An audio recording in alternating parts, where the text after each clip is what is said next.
appeared before the Congressional Committee to tell what I knew of activities which might lead to an attempt to set up a fascist dictatorship.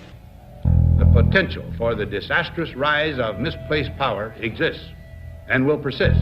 The very word secrecy is repugnant in a free and open society, and we are, as a people, inherently and historically opposed to secret societies, to secret oaths, and to secret proceedings.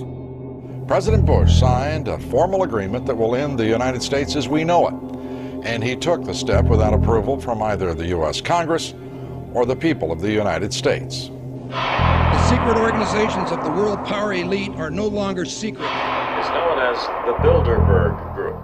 Could their objective be world domination? I'm Jim Tucker. I've chased Bilderberg for 30 years. I'll never give up the chase.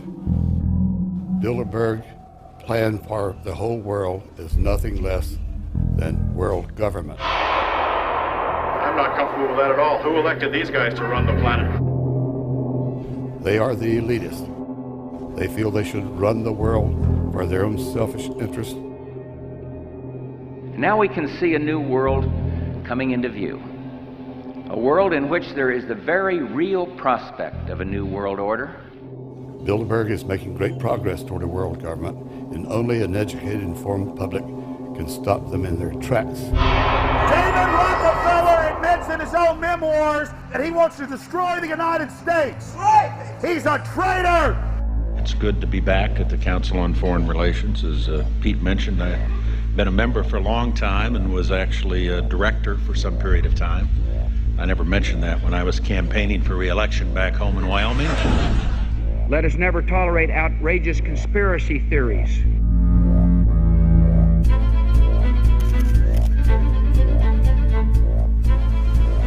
I need you to move off the property, please. Some shots were fired.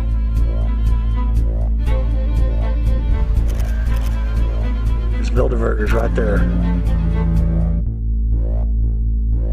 The Trans-Texas Corridor is a vital part because we stop here in Texas. We stop the new world order right here in Texas. This thing started here. And to save this country, we kill this damn thing here.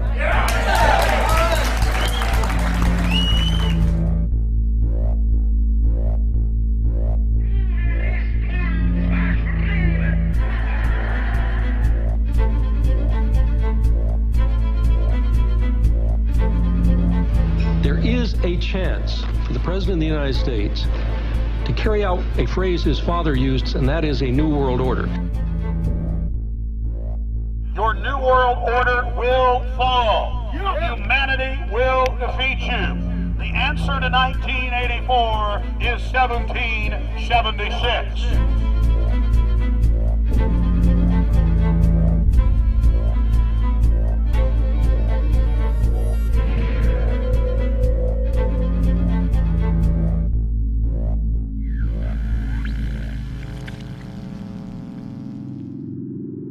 In the near future, Earth is dominated by a powerful world government. Once free nations are slaves to the will of a tiny elite. The dawn of a new dark age is upon mankind. Countries are a thing of the past.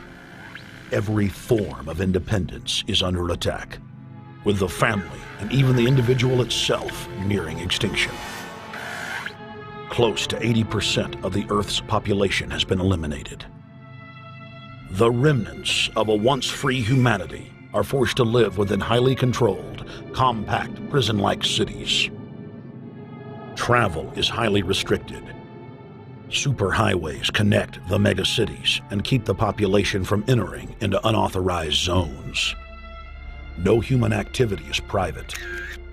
AI supercomputers chronicle and categorize every action. A prison planet dominated by a ruthless gang of control freaks whose power can never be challenged. This is the vision of the global elite, their goal. A program of total dehumanization where the science of tyranny is law. A worldwide control grid designed to ensure the overlord's monopoly of power forever. Our species will be condemned to this nightmare future unless the masses are awakened to the New World Order master plan and mobilized to defeat it. Erected by a secretive group, the Georgia Guidestones are a testament to the elite's plan for a world religion, global laws, with a global court and army to enforce it. And set in stone, it is written that the population never rise above 500 million.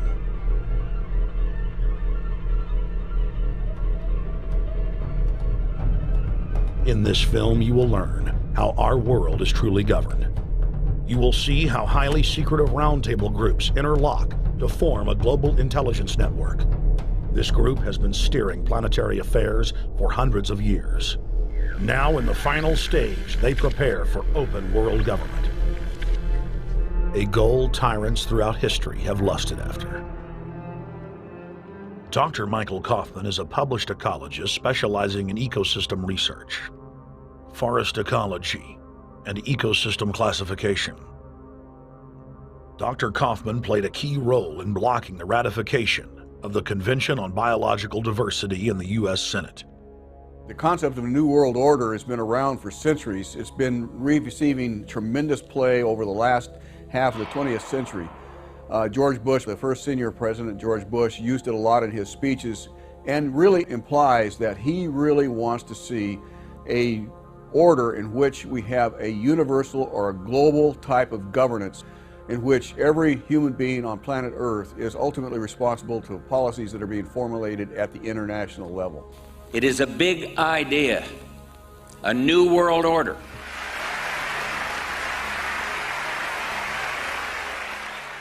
President Bush said that the New World Order was in tune, and that's what they were working for. The UN is part of that government. They're working right now very significantly for a North American Union. That's why there's a lot of people in Washington that don't care too much about our borders.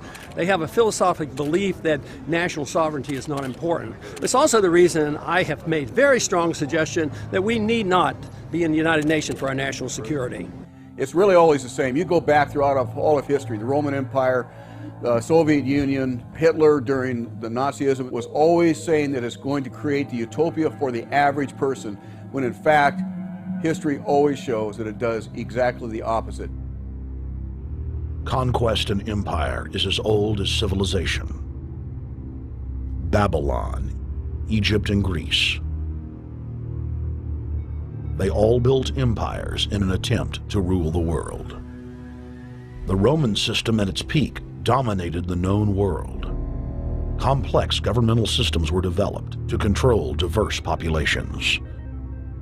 During the period between the 15th and 19th century, new empires emerged and again waged war for supremacy.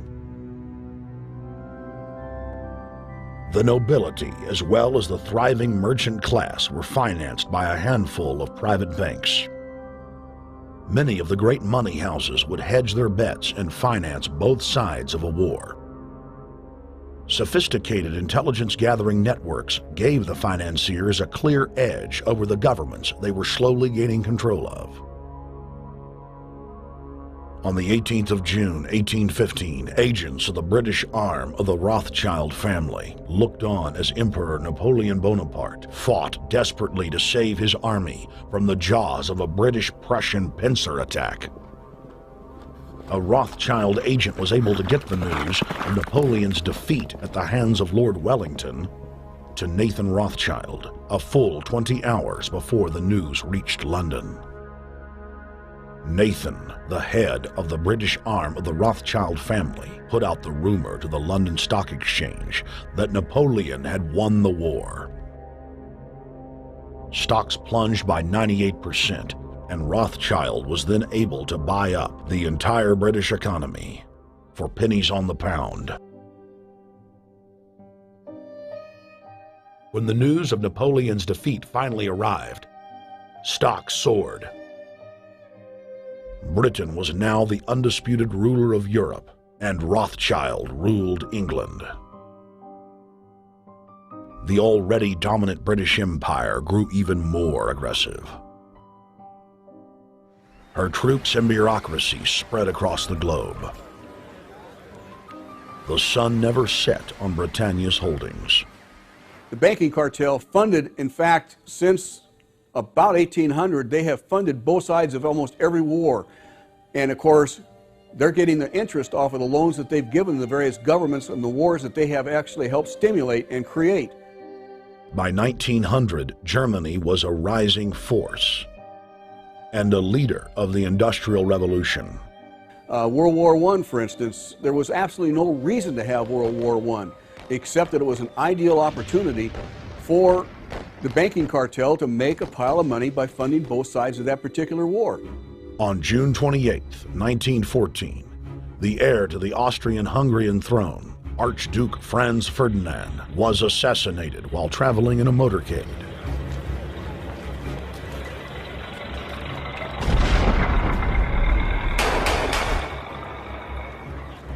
The Black Hand, a Serbian secret society with connections to French and British intelligence, took credit. World War I had begun.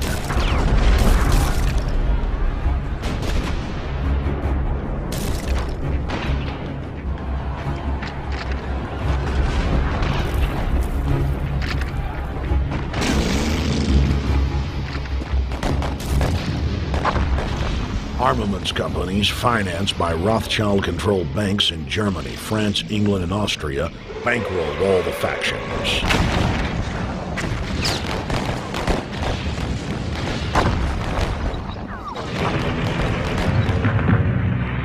At least 20 million were killed in the war. It was a conflict so terrible the people vowed to never fight again. They dubbed it the war to end all wars. Question is, why did they want war? Well, first of all, is money and power. But secondly, they wanted to create the League of Nations. They had this in their plans all along, and as a consequence, once the war was over or about to be over, they began to formulate this idea of a League of Nations so this would never ever happen again. Hundreds of years of practice made the British experts at hiding their empire behind puppet governments and councils. In the name of stopping all future conflicts, they proposed that countries would join a League of Nations. Their true intention was for the League to serve as a framework for world government. President Woodrow Wilson, who had spearheaded the establishment of the private Federal Reserve System in the United States in 1913, strongly supported the establishment of the League of Nations. Woodrow Wilson was a very naive president. He was basically a college professor that was grafted into this whole system. The League convened in Paris in 1919, but many nations recognized it as a threat to their sovereignty and refused to join. Frustrated by the U.S. Congress blocking the League of Nations, British intelligence, with the help of the Rockefeller family, set up the Council on Foreign Relations in New York City in 1921. The Council recruited the best and brightest of American life to support the growth of the Anglo-American Empire. The CFR's stated mission is to abolish all nation-states in favor of an all-powerful world government administered by a tiny elite. By 1930, the promoters of world government had split into two interlocking camps: the Fabian socialists centered in London, and the fascist based in Italy and Germany. National Socialism will use its own revolution for establishing a new world order. Adolf Hitler. Supporters of the fascists in the United States and England believed that the military should be used to quickly transform the world into a new world order, while the more sophisticated practitioners of globalism stated that incrementalism was the sure path to world domination. Congressional Medal of Honor winner Major General Smedley Butler went public in 1934, exposing an attempt by the robber barons to launch a military overthrow of the United States. The war hero testified to the McCormick-Dickstein Committee in Congress that some of the most powerful men in America had tried to recruit him to lead a military coup so they could set up National Socialism in the United States.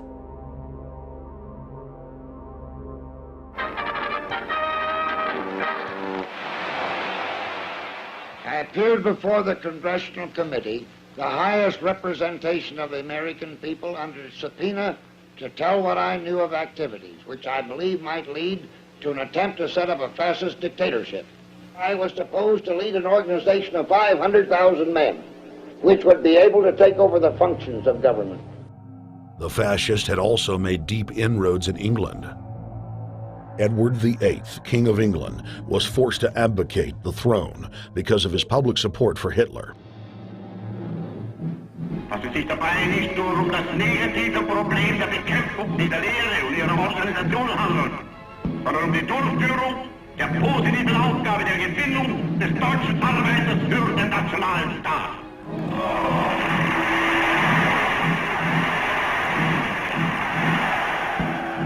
Though the German-led fascist camp was strong, the Fabian Socialist Bloc was able to maintain control of the U.S., Russia, and England.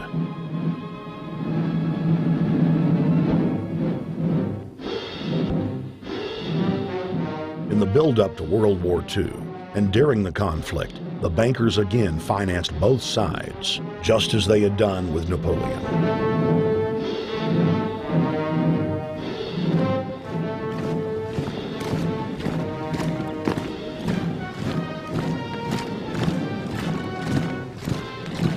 With the rise and fall of the Third Reich, Europe lay in ruins.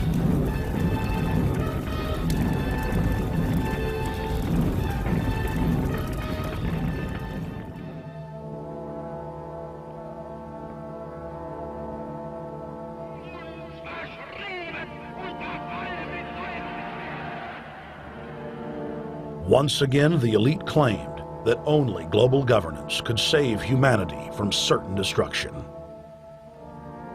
And this time, the elite would succeed in setting up their world body.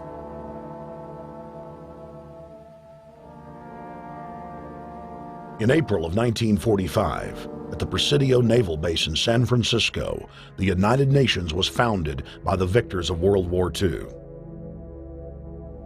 The United Nations complex was then built in New York City on land donated by John D. Rockefeller. Shortly after the elite established the United Nations as their base in the United States, the newly formed World Council quickly began work on the next phase in their plan, the incremental formation of continental superstates. The first step in their trilateral plan was the creation of the European Union. Unifying Europe had been tried many times and was extremely unpopular. Where Napoleon and Hitler had failed to accomplish their goals using force, the globalists would succeed using stealth. The British spearheaded the formation of the Council of Europe on May 5, 1949. The Treaty of London claimed to only establish trade ties between European nations, like NAFTA or GATT in North America. Its true intention was the formation of a European superstate.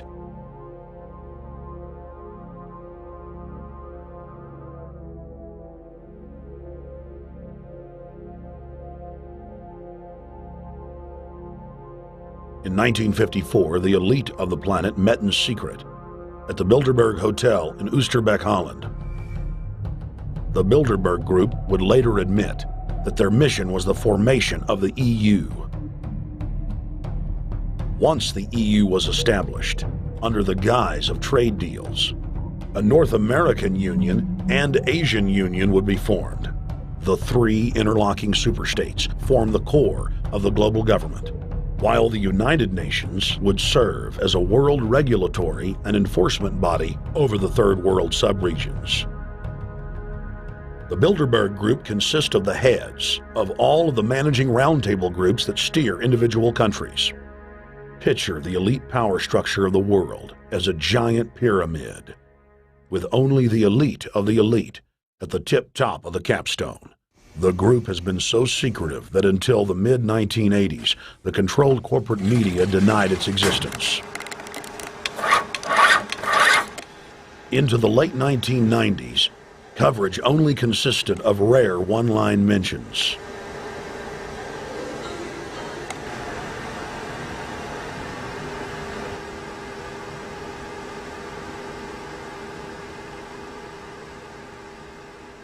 With the rise of the alternative media, their stranglehold on information has begun to slip.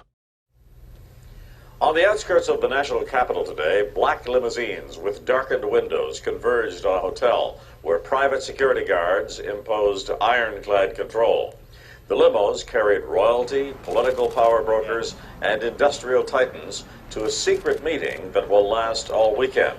It's known as the Bilderberg Group. Could their objective be world domination? Every 4 years, Bilderberg meets in North America, and in June of 2006, we decided to travel to Ottawa, the capital of Canada. The site of Bilderberg.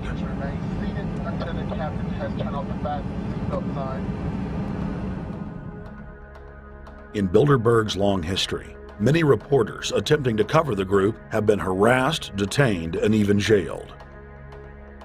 I jokingly reassured my cameramen that the horror stories we'd read about were probably exaggerated. I was wrong. We know reporters get detained at airports, people aren't let in. We know people get sent to the jailhouse for 3 or 4 hours. It happens every time. Well, it happened to Alex Jones this time. They admitted Bilderberg that they've had pressure put on them by the government to heighten security, and that's why all this happened. Yes, I was told that by 2 separate people. They scoured our records for hours yesterday and hours today, trying to find something on us, and of course there was nothing. It was just scary. I mean, I've been all over the world, and I've never seen anything like this. It was like hours of humiliation. And they said, "What are you here for?" And I said, "Well, I'm here to, cover the media, covering a political event. I hope to talk to some members of Parliament." I was answering all the questions. It was clear I wasn't a threat. It was clear I didn't have any criminal record. It was clear I was press. It was clear I was coming to interview people. They were going to deny me. They told me earlier that I was probably going to be denied, and then you guys showed up, and everything changed. So what's your plan now? My plan is to go out and try to interview Jim Tucker, try to go down to the Bilderberg Group and maybe catch some of them still arriving, and try to still make a documentary.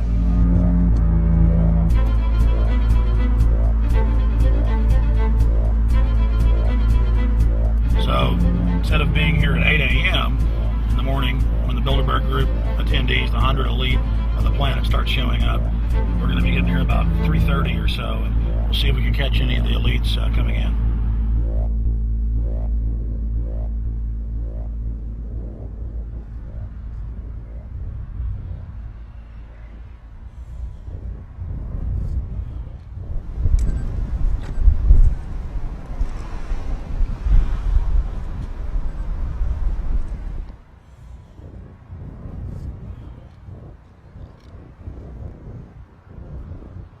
What do you think is on the agenda for this edition of the Bilderberg Society's annual meeting?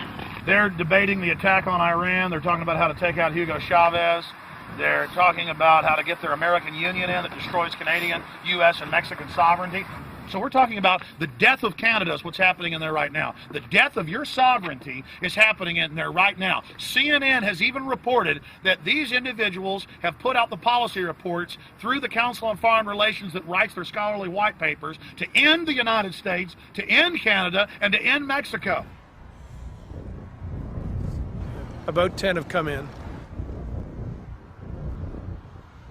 They've been coming in slowly in typically big black cars with what appears to be bulletproof glass, and we've got a few pictures of some of the people. We're being kept well back from the building by an awful lot of security people, but there'll be more security as this thing develops. Again, just a reminder to stay off the property, okay? I am. This is the line. We checked with the city. Thank you. How you doing? Yeah. Okay. That's the ex-president of Ireland? Maybe? Okay, Danny will know. I came here from upstate New York. I booked a room way in advance. When I checked in at 10 o'clock at night, they told me I had to be out at 8:30 in the morning. And so, of course, I complied to what they wanted. I wasn't happy about it because I had been tired. I drove quite a long way. Then I went down to have something to eat, and I just saw a bunch of security here, and I was wondering what was going on, and I asked questions. And they said they were having a wedding or they were having some sort of reception. So I decided to ask a couple more questions because I thought it was kind of weird. And then I saw them from my hotel window. They were in the back with flashlights looking at the trees, looking up through the trees, and they were also in front of the hotel combing. It looked like combing the hotel. So I kind of was wondering what was going on, and I left. I got up this morning. I checked out. And then the fellow that I spoke with, the last fellow I spoke with, said, well, you'll know all about it in the newspaper. Well, I didn't have to wait because there was a group of people out here telling me everything that was going on. They're not fooling anybody any longer when you've got this many cops, you know, and detaining Alex Jones at the border.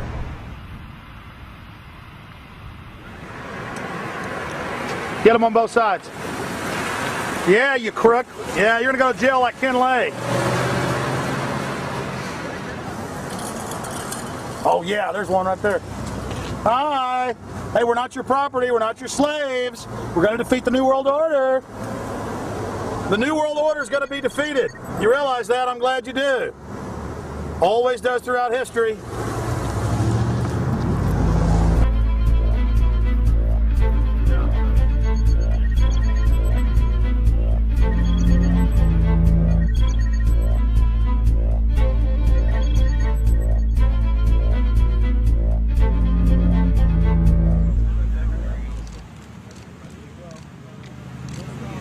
The boss. Boss is leaving. Etienne Davignon is the honorary chairman of the Bilderberg Group, as well as the head of its steering committee. The committee he heads selects and invites each year's attendees. In the last decade, the list of attendees has been leaked to reporters by moles on the inside.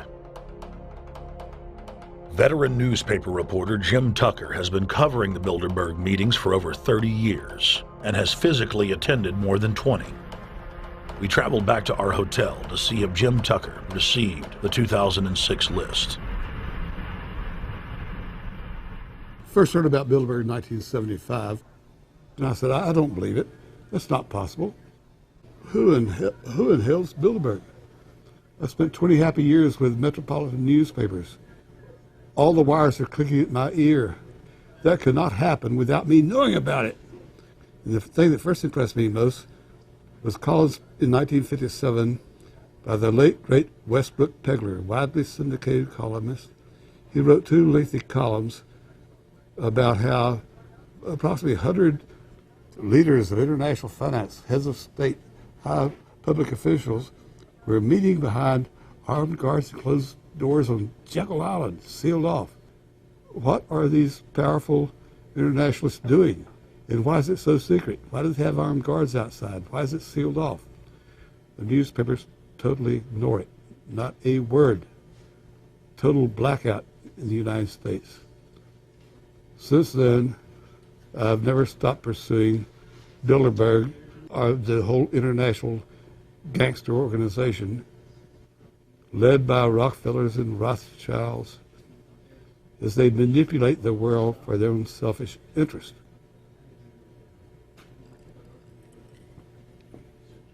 Jim, you've been waiting on the list. You normally get it on the first day. You haven't gotten it. We're told it might come in today. How important is that list? It's absolutely essential, although identifying people outside, as we always do, is important too, to find out who is not on their own list. In recent years, someone from Europe has sent a machine copy with a letterhead and so forth without identifying himself. So far, I haven't heard from him.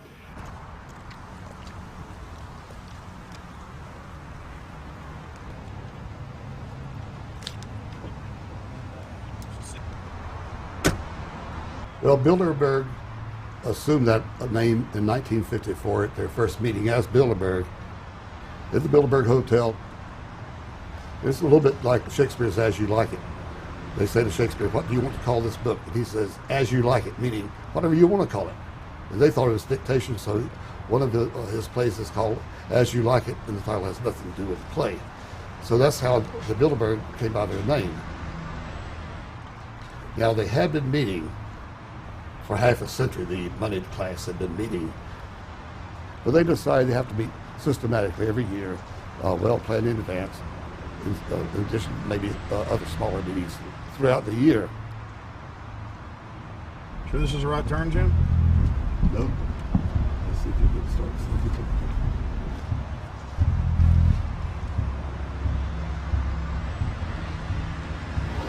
This is the global government. They are setting the world agenda. Inside right now, they're deciding on whether or not there will be a war with Iran. They're deciding whether or not taxes will increase, whether oil prices will be suppressed or increased. There's much more on the agenda that we'll be finding out in the fullness of time. But those are 3 items that are heavy on their list this year.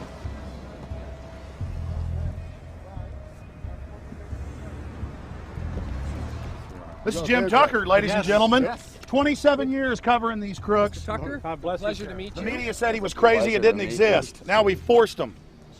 120 of the world's most powerful men, heads of state from Europe, high officials of the United States government, Treasury, White House, state, defense. They're setting the world agenda now. The reason they want secrecy is because they're doing evil. Evil is done under the cover of darkness. Good works are done in the sunshine.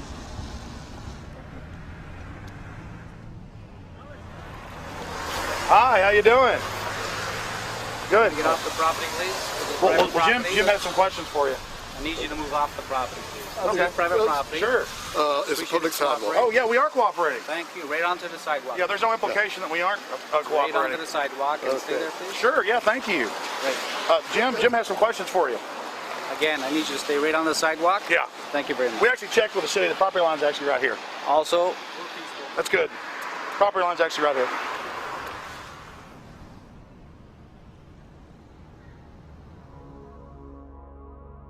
We are on the verge of a global transformation. All we need is the right major crisis, and the nations will accept the New World Order. David Rockefeller. We saw David Rockefeller and the Coran Black at the beyond the hotel, and they had no bodyguards. One of my friends shouted, "Hey, Rockefeller!" and he turned back and he was afraid. My name is Rene. I'm from Manitoba. Drove about 26 hours to get here, just to show that I'm against the Bilderbergers, just to fight for my freedoms, fight for my rights, make sure that my children can grow up in a free country. My name is Daniel Estrela, and I've been doing this for the last 15 years. I'm from Canada. I'm very proud of my country because, as you can see, there are a lot of people covering the Bilderberg Conference. Last year, it took me 14 and a half hours to get to Munich. I was pulled off the plane in Milan. I was pulled off the plane in Munich. They interrogated me 4 hours in both places. I was able to call a friend, a journalist in Rome, as a result of his presence and others. Calling the Foreign Ministry Department in Italy, they backed off and they let me go. They basically told me that they'll keeping an eye on me 24 hours of the day. The little hotel where we were staying at, Jim and I, out of the 20 rooms, 6 were occupied, 3 by the CIA and 3 by the German Secret Service. That's how serious these people are, and that's how afraid they are of actually what we may be able to reveal and what we actually do reveal publicly about the Bilderberger intents. Daniel Estrela has covered the Bilderberg meetings in Europe and North America for more than 15 years. His book, Club Bilderberg, has been translated into more than 20 languages and is a global bestseller. Estrela has photographed many past Bilderberg meetings. Rockefeller frontman Henry Kissinger is always a key participant. Here you see the president of the CFR, Richard N. Haas, followed by Vice Chairman of Rothschild Europe, Franco Barnaby, who is speaking with Henry Kravitz. And behind them is Richard Holbrooke, former U.S. Ambassador to the United Nations. The head of Daimler Chrysler, Jürgen Erich Schrimp, arrives by helicopter.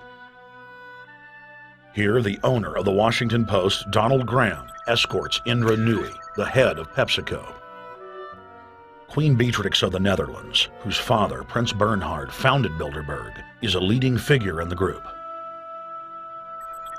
Of course, globalist kingpin David Rockefeller, seen here with his bodyguard, James Ford, always attends. The then newly appointed World Bank chief Paul Wolfowitz is photographed at Bilderberg 2005. It has been reported that Wolfowitz had attended previous meetings while still the Deputy Secretary of Defense, a violation of the Logan Act.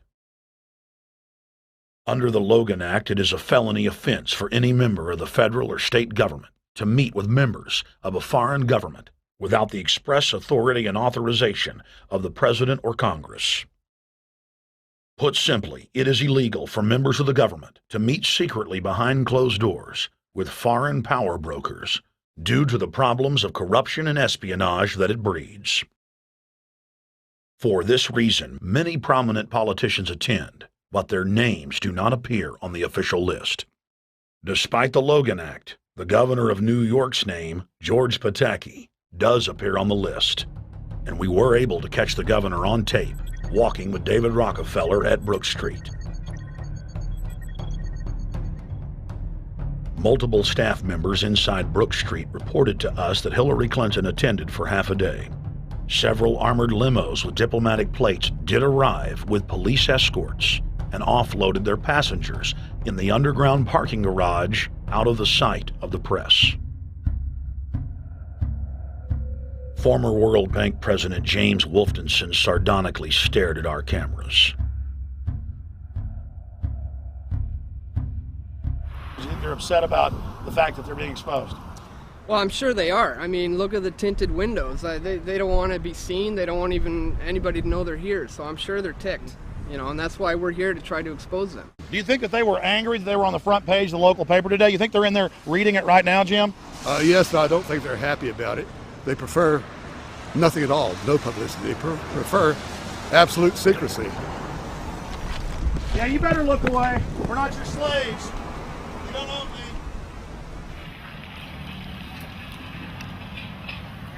Did you get a list of the attendees and everything, or not? No, I've asked for one under a slight variation of my name, and I don't know if I'll get it or not.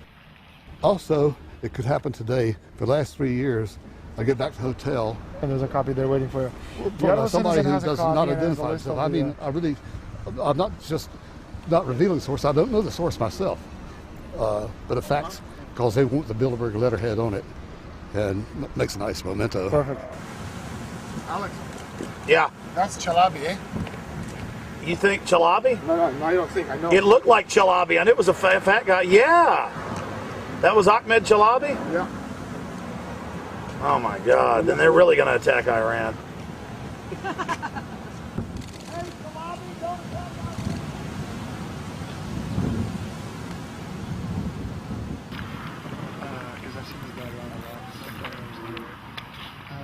This guy is too president. I have it.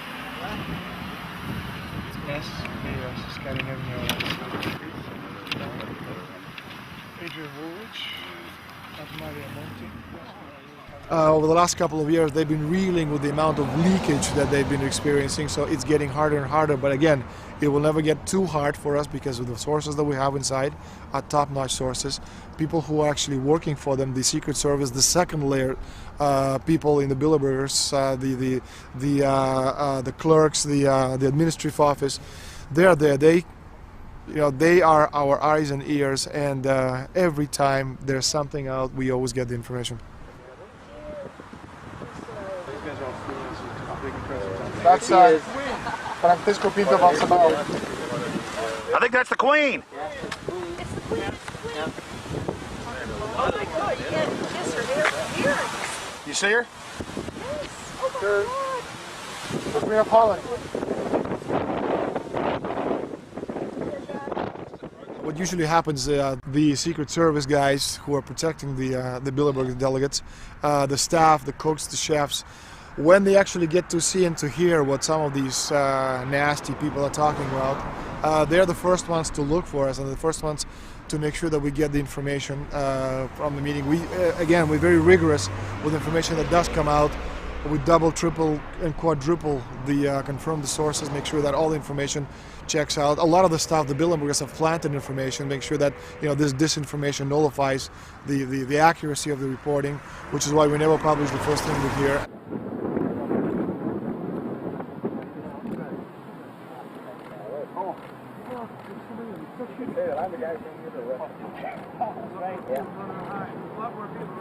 That looks like Rockefeller.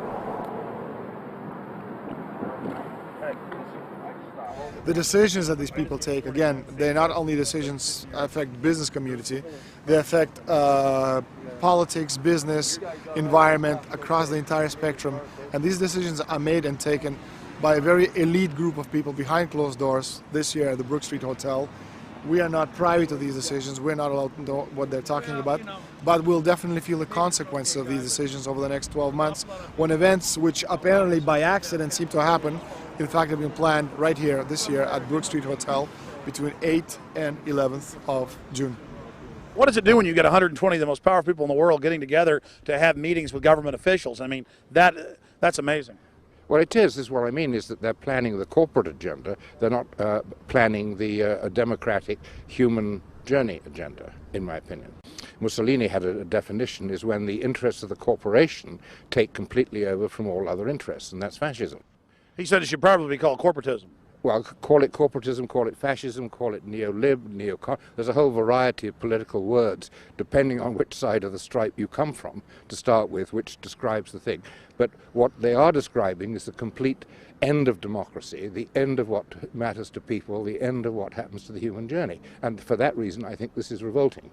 Ladies and gentlemen, we're here in Canada today to stand up against the Bilderberg Group that is attempting to get rid of the sovereignty of the United States. The truth of your world government has now been exposed. We know you are ruthless. We know you are evil. To David Rockefeller, to the Rothschild representatives here, to the Queen of the Netherlands, to all of you, we tell you, you are not our queens. You are not our kings. You are not our gods. We do not belong to you. We are not your slaves. We stand as free humans have stood since the beginning of time against the strong men, against the thugs, against the bullies. We will defeat your world government. We will defeat world taxation. We will defeat your control grid. God is on our side. I stand before the creator of the universe, and I ask the creator of the universe, as our founding fathers did in 1776, to lead, guide, and direct us, and to give us the power and the foresight and the understanding and the will to stand against your entire agenda, including your final plan of world population reduction of 80% that Henry Kissinger penned in 1973. Why do you put mercury in the vaccines, sodium fluoride in the water? Why? Why do you put cancer viruses in the vaccines? Why have you used depleted uranium now in 4 separate nations? You're arrogant. You have the sickness that elites have had throughout history in their literal and, in some cases, figurative ivory towers. You believe that you're invincible.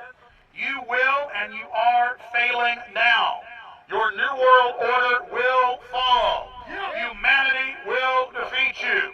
The answer to 1984 is 1776.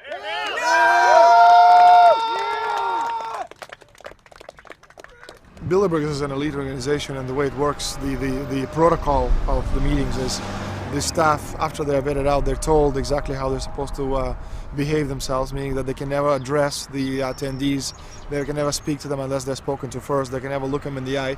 They have to approach them from the right side, the people who are right-handed, and from the left side, the people who are left-handed. They can never look them straight on. And needless to say, all the information that is being spoken during the conferences is under no circumstances allowed to come out. That's what they're told. They're threatened with not being able to find another job anywhere in the sector if they reveal any information to the press.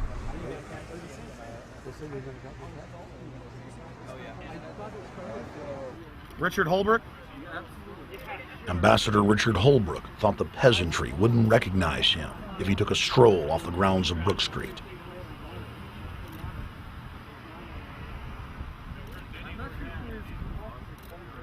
Holbrooke cackled when I told him that we were not his slaves. Holbrooke, we're not your slaves, Holbrooke. We're not your slaves.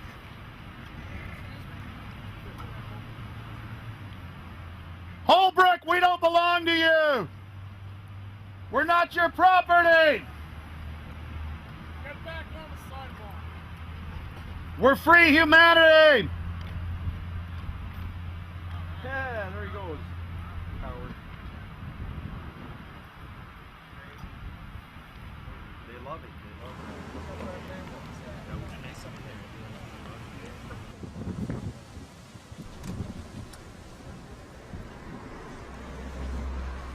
Okay, we're going to be going around the back here, guys. Hey guys, how you doing?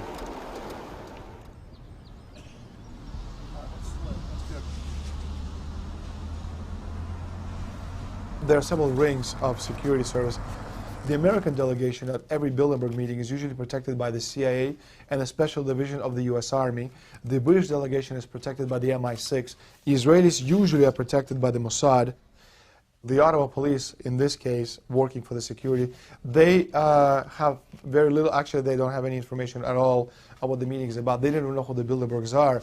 Then there's an elite private firm protecting the perimeter, doing all the dirty work, such as shooing off the photographers and bothering the protesters. But you know, that's like piddly stuff. All the heavy stuff is done by the security service, such as the CIA, MI6. Some years ago, my legs were a little bit stronger than they are now, and I'd crept over a fence under cover of darkness and approached. The cops started yelling and pointing at me, so I ran with speed I didn't know I still had, and some shots were fired, but they were far above my head. I mean, they were intimidating, but they were not really trying to kill me. Not when sharpshooters are fired far above, 20 feet above your head. Bilderberg was founded by David Rockefeller and the Rothschilds in Britain and Europe. They're still the main powers. Baron Evelyn D. Rothschild, a male, attended for many years. Rothschild is still represented. You'll see them on the list of participants. Somebody representing the Rothschild group. They are the main powers behind Bilderberg. The Dutch World Shell is part of the Queen's fortune. Of course, the Rockefellers have always had heavy oil interests. That was the original source of their old money from the old man. Jim just got the official Bilderberg letterhead list from his mole inside the Bilderberg group. Let's go look at it.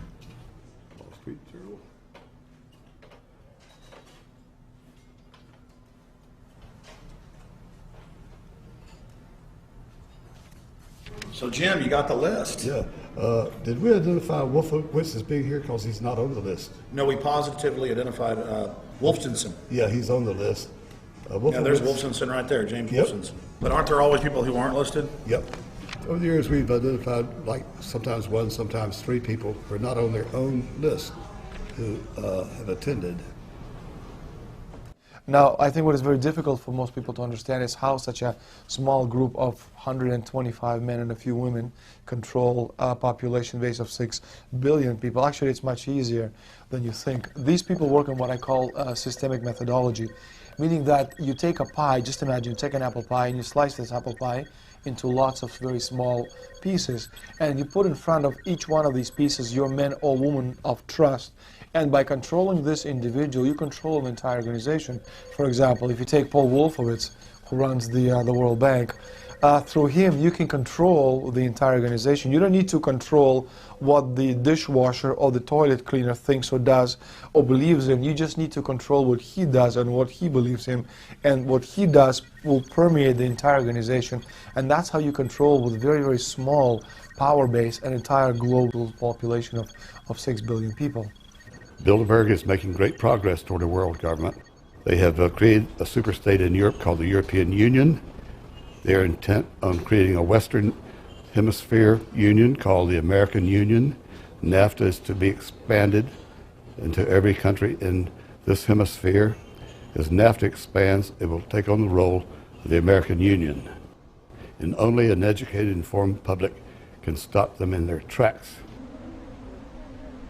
We went into downtown Ottawa and talked to locals to learn if they were aware of the elite meeting in their city.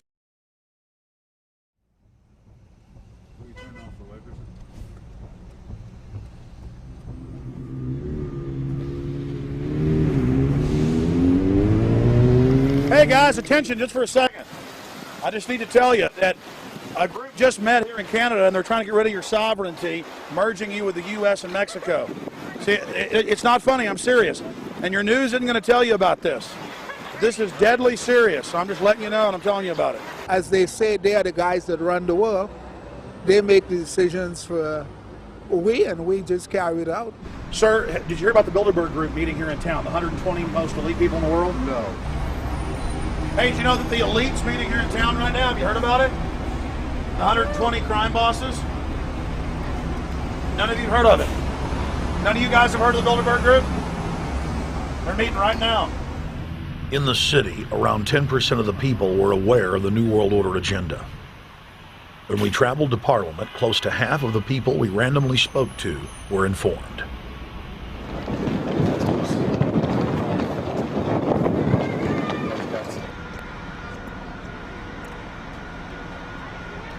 Ma'am, what did you say about the American Union? It's going to end up happening. We don't want it, but it's going to happen. Why do you think? Because the Bilderberg Group runs the world. You have the Trilateral Commission that's also part of the Bilderberg, which is the United States, Europe, and Asia. But most of this is public knowledge.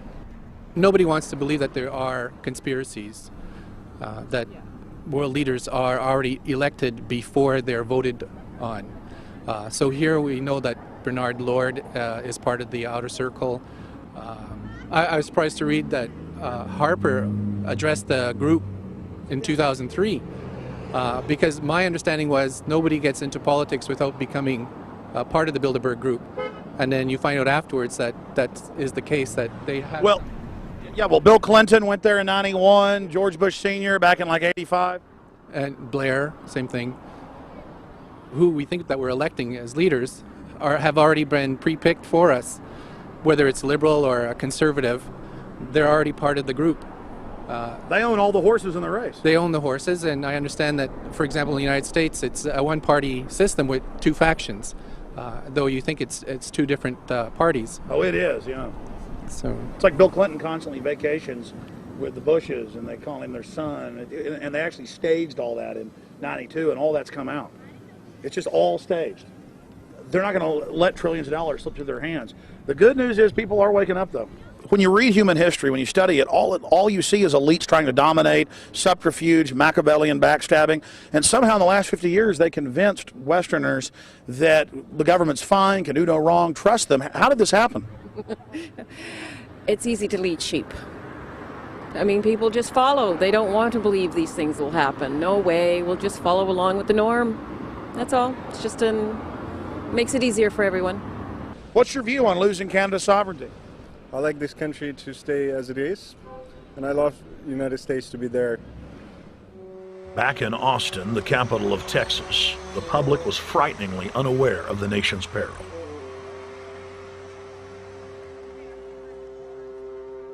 Have you heard about the North American Union? Not really, no. I don't watch TV. No, I haven't. Interesting. I was not aware of that. I don't know exactly what you mean, so. I don't think there's going to be a merger of the three nations. No, I have not. No.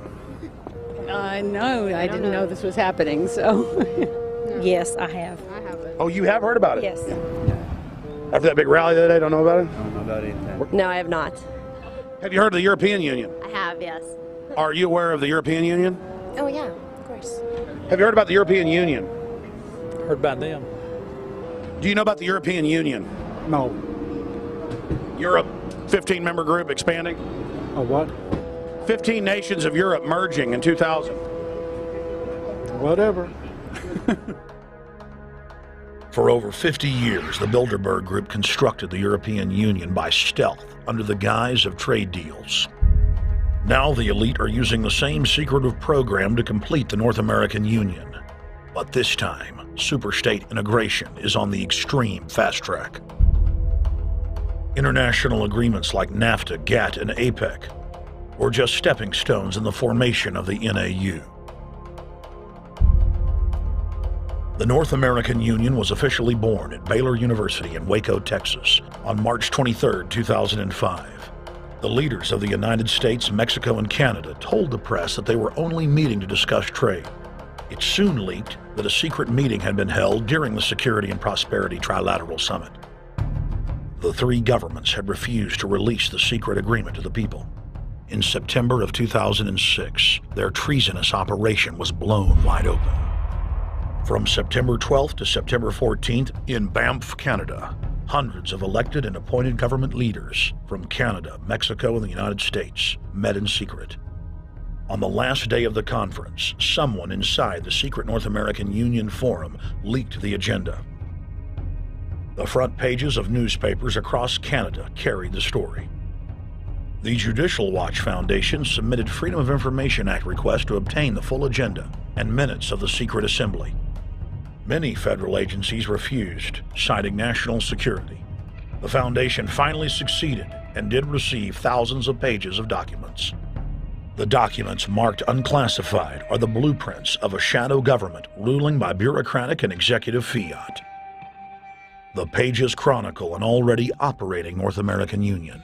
Transportation, law enforcement, agriculture, regulation, banking, manufacturing, construction, education, immigration, and even the military are being merged with no input from the people or their elected representatives in Congress and Parliament. One of the first items on their agenda was to stress how important it was that their plan, quote, be carried out by stealth. The controllers also talked about exploiting the public's fears of climate change to push a continent-wide tax to fund the new government. Globalist tool Robert Pastor is incessantly paraded on the world stage as the man behind the North American merger. When he testified before Congress, he pushed the idea of a continental security perimeter that erases national boundaries and merges the security apparatus. The best way to secure the United States today is not at our two borders with Mexico and Canada, but at the borders of North America as a whole. In fact, the North American Command, based in Colorado Springs, Colorado, was clearly running the meeting in Canada. For the past decade, the Pentagon has been training with Mexican and Canadian forces and has openly discussed using them inside the United States for disasters and to quell domestic unrest. There are already over 100,000 non-U.S. citizens serving in the U.S. Armed Forces. The Pentagon is now expanding its recruiting centers in Mexico, the Philippines, and Eastern Europe. Big city police departments nationwide are lobbying to change laws so they can recruit non-citizens to join the police force. What we are witnessing is a Red Dawn scenario in slow motion. Tyrants throughout history have brought in foreigners to oppress their domestic populations.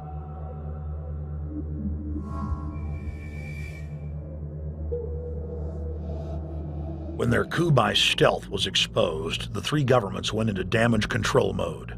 The Security and Prosperity Partnership quickly staged a show summit that was held in Ottawa, Canada in February of 2007. It is the only way that we can achieve security and prosperity for our people is through this cooperation. We actually occupy one physical space, the North America. We've also had a chance as foreign ministers to talk about how we cooperate in the region and indeed in the world. Protesters who were upset about losing their countries and freedoms were not tolerated. A couple of weeks ago, an Al-Qaeda supposed. Whatsoever, the Security and Prosperity Partnership has been signed without any sort of parliamentary debate. Globalist publications have been open with their frustration that the population has not bought their latest PR stunt. As integration inside the European and American unions accelerates, the superstates themselves are being merged. On April 30th, 2007, a summit was held at the White House. The Security and Prosperity Partnership's secretive approach had alarmed the public. So this time, President Bush, German Chancellor Merkel, and EU Commission President Barroso hid their treachery in plain sight. I thank the Chancellor and Josie very much for the transatlantic economic integration plan. And for that too, we need to develop a common market, common standards. So this is indeed a very important agreement, an agreement that also brings with it a Transatlantic Economic Council to be a permanent body with senior people on both sides of the Atlantic that will look at all those issues in a concrete manner, in which way we can make it move forward. The BBC reported that the US and EU had agreed on a single market. By announcing a new economic community integration, they were simply repeating what had been done in America and the EU on a larger scale. The accord states that the two blocs will aggressively push regulatory convergence in more than 35 areas, from financial services, intellectual property, military, education, mergers and acquisitions. They also agreed to jointly push a global carbon tax. We recognize that we have a problem with greenhouse gases. We agree there is a global threat, it's a serious threat. We agree there is the need to establish a limit to greenhouse gases. We need to discuss the possible pricing of CO2. How can we translate this into a market economic compatible scheme? We have agreed to establish a high-level group, a forum. This EU-US result is translated into the G8, debated together with the outreach countries, China, South Africa, Brazil, among others, and India. A global solution to a global problem. If Bilderberg succeeds, America falls. All the victimized countries lose their sovereignty. Bilderberg is not a person, it's not an idea, it's an ideal, a very powerful group of people working together and for the positions of ultimate and absolute power, destroying every constitution on earth, no matter how powerful the constitution of the nation is. That's what these people do. The African Union arose out of the African Economic Community, set up in the early 1980s. The African Union is financed by a consortium of international bodies, governments, and corporations. The African Union Army serves as an enforcement arm for the New World Order's exploitation of Africa. In Asia, APEC and ASEAN have announced plans to form the Asian Union, consisting of Asian and Pacific nations, having more than 3 billion people within its borders. APEC will become the Asian Pacific Union, and the world is to be divided into 3 great regions for the administrative convenience of the world government in which the UN is to evolve. As the unions form individually, they are simultaneously merged to form the first planetary government. They're trying to destroy every nation on earth which is trying to promote progress, because these people basically they are landowners. They don't need progress because they control the land. If you take the most powerful man in London, the people who belong to the Council and the Committee of 300, who belong to the Bilderbergers, the British royalty, the Guelphs, the black nobility of Venice and Genoa, these people, they're landowners. The New World Order is the Old World Order. I mean, it's just the names have changed, the appearances have changed, but the concept hasn't changed. The idea is still to bring the men back, kicking and screaming back to the Middle Ages, post-industrial age world order. One of the things that is very shocking to most Americans is the fact that the United Nations Global Biodiversity Assessment, which came out in 1995, clearly shows that in order to protect planet Earth, we have to go back to a feudal system. They actually said that in the document. To craft a modern feudal society, the globalists are implementing a standardized North American Union ID card to track, trace, and control their serfs as they travel throughout the 3 regions of the NAU. Building on the massive displacement of humanity caused by globalization, the New World Order is rapidly constructing the physical infrastructure of the North American Union, the NAFTA Superhighway Control Grid. I'm Arthur Peterson, Colonel retired in the Army. I see things today that are happening that would make my friend who died in World War II turn over in their grave. To think that people would even consider confiscating land of farmers and ranchers and taking their homes away from them, to turn it over to a foreign company in Spain, which was controlled by Don Carlos, I understand, a notorious socialist, and they get the tolls on Texas land for 50 years. The proposed Trans-Texas corridor would be a patchwork of superhighways and railroads stretching 4,000 miles from the border of Mexico, cutting through Texas to Oklahoma. A lease has been signed that would make Texas Highway 121 a toll road. A private Spanish company won the bid to build and collect the tolls for the next 50 years. These deals with private companies are being negotiated largely in secret, and many state lawmakers are worried taxpayers are being sold down the road. Critics say it's a threat to our national security. It's part of a plan for a North American integration being carried out by government and corporate elites without congressional or voter approval.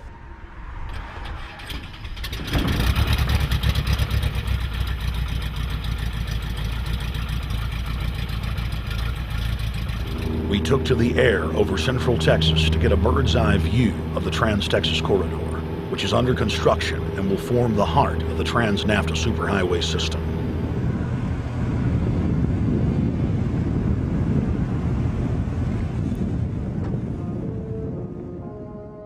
History repeats itself. 2,000 years ago, all roads led to Rome. Rome constructed and maintained more than 10,000 miles of roads throughout its empire. The roads were used to project Roman military power, to control commerce, and to bind the nations and peoples they ruled.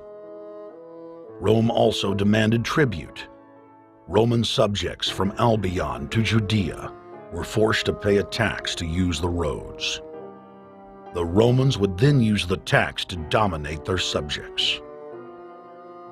Today's superhighways are a powerful tool in the globalist arsenal. They are instrumental in tearing down national borders and merging nation-states into larger confederations. Foreign governments and corporations are predatorily seizing infrastructure across North America, but nowhere has their attack been greater than in Texas. Texas is the front line. Over 8,000 miles of existing roads and land are being handed over to government-backed foreign companies. Foreign companies buy the legislators, who then turn over complete control to the same foreigners who finance their campaigns. Government power is then illegally transferred to unelected quasi-governmental regional boards that circumvent local governments and the will of the people. The next stage of this world government plan is to have a transportation control, and that is called the NAFTA superhighway, or in Texas called the Trans-Texas Corridor. It confiscates 584,000 acres of land to be transferred into control of a Spanish company which will collect tolls in Texas for the next 50 years, and there's no limit in the amount of tolls that can be collected. More than 80 federal and state highways have been designated as international arteries. The I-35 NAFTA corridor starts deep inside Mexico and travels through the middle of the United States and ends in central Canada. Container ships from Asia dump their cargo on the Pacific side of Mexico. It then travels duty-free by rail to the new Kansas City inland port, now considered sovereign soil of Mexico, in the heart of the United States. Under international agreements, predominantly foreign companies are placing tolls on already existing paid-for roads. Federal, state, and corporate documents show that they will then use the revenue raised to build up the transportation infrastructure of Mexico, not the United States or Canada, so foreign-made products can pour in even faster from Mexico. Revenues raised will also be used to fund the fledgling North American Union and its growing bureaucracy. Bottom line, they're using our own money to enslave us. First of all, they're proposing a North American tribunal, which would be similar to what we have in Chapter 11 of the NAFTA agreement, which is trumped by international law. The U.S. Supreme Court and our Constitution could potentially be rendered invalid, and what we would have is new North American business law that would trump what we have here in the United States. What is also interesting to note that the NAFTA headquarters is in Mexico and controls the United States trade and rules against the United States Congress, and no one seems to challenge it. it's very probable and probably inevitable that our right to bear arms would be challenged in a North American court. So this is just an example of what's happening and what's being proposed. We want to keep our trial by jury system. We want to keep our right to keep and bear arms. We want a system where we have a Supreme Court and not have a tribunal that will be superior to the Supreme Court. In 2005, Cintra, a Spanish-owned company, signed a secret agreement with the Texas Department of Transportation to erect toll roads on existing roads and to toll new roads that were completely paid for by tax dollars. There are people, believe it or not, in Texas who don't know what the Trans-Texas Corridor is. TTC 69, which they'll have the environmental hearing starting this spring on, runs through my part of the state. And there are people over there who have no idea what's fixing to come in their backyard. TxDOT, an unelected state agency, claimed that the agreement with the foreign company was even secret from the Texas legislature. When the truth came out, newspapers across the state called for heads to roll politically. Cintra's response was to have its Australian subsidiary make its first U.S. newspaper buy. Every newspaper they bought was along branches of the Trans-Texas Corridor and had been critical of the toll road plan. The cost of 40 or 50 newspapers is nothing compared to the profits that'll be made. Just Phase 1 alone of the state toll road plan is estimated to raise more than $200 billion in just the first 15 years. And Texas is only a small part of the global panorama. A combine of transnational companies is aggressively consolidating public finance infrastructure worldwide. And the same interests are erecting a world government according to their rules. A literal wonderland of corporate corruption, where governments simply act as vacuum cleaners, sucking up the wealth and resources of the middle class and transferring it to offshore bank accounts, leaving behind a cultural and economic wasteland of easily managed slaves. The whole purpose about the North American Free Trade Agreement is not about trade, it's about control. Control of people. CAFTA is even worse. Control of people. It's not about trade, it's subsidized trade with taxpayers' funds. This thing started here. And to save this country, we kill this damn thing here. To stop it here in Texas, we stop the new world order right here in Texas. Polls consistently show that over 90% of the people are against the NAFTA highway systems and its toll roads. As the people learned of the threat, they got angry and took action. Our ranch is part of the original Spanish land grant, and I would love to not have to give it back to Spain.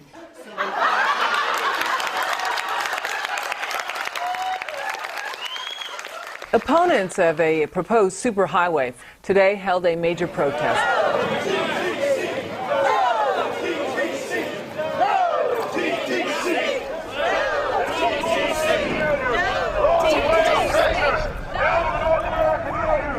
A majority of Texas counties have voted to resist the plan for a North American Union and have vowed to block the construction of its infrastructure.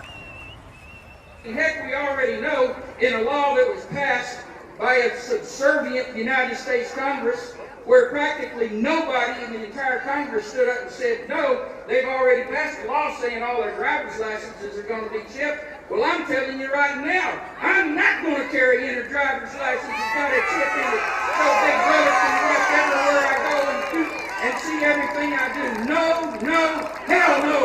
No, all of it. No, no. We, the people, own this plot of ground. We, the people, own those trees there. We, the people, own our beautiful Texas, and we are not going to let a bunch of crooks and robber barons take our beautiful Texas away from us. Hell no! Hell no! No, no, no!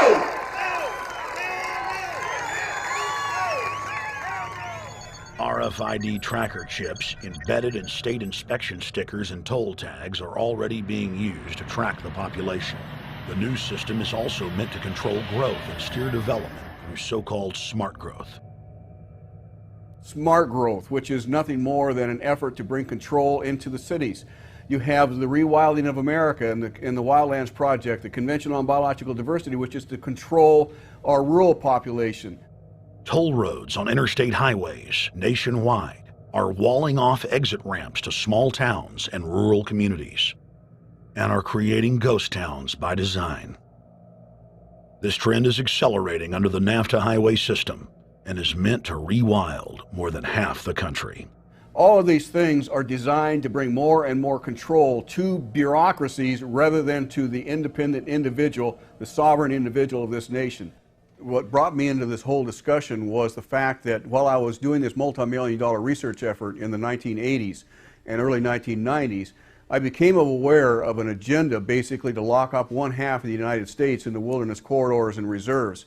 What's called the Wildlands Project, but it was also a key cornerstone of the United Nations Convention on Biological Diversity. It was during that study in which I began to realize that this was not an effort to protect the environment, but an effort to control you and I. They were dividing the United States up into little compartments in which they would rip out roads, which they would rip out whole communities and put them back in the wilderness. The federal highway system was designed by Pentagon war planners in the 1950s to serve as a rapid deployment conduit to move ground forces for the defense of the United States during invasion. The unconstitutional Northern Command is now using the highway system as a force projection matrix to dominate populations across the United States. Through federally funded emergency command centers, county and city governments are being quietly federalized nationwide. Billions of dollars per city is being spent to install millions of surveillance cameras. Every town and hamlet, no matter how small or remote, is surveilled. License plate reading software tracks Americans' movements wherever they go. New systems are being deployed that scan your face, read your lips, and analyze your walk. Under the Treasonous Military Commissions Act, American citizens can be secretly arrested, stripped of citizenship, flown to offshore torture camps, and secretly executed. Under Section 802 of the Patriot Act, all misdemeanors are considered terrorism. Federal police squads, called Viper teams, randomly force Americans to line up and show their papers. From the sidewalks of Miami to the subways of New York to the streets of Houston, Texas, citizens are being searched by heavily armed gangs of paramilitary police.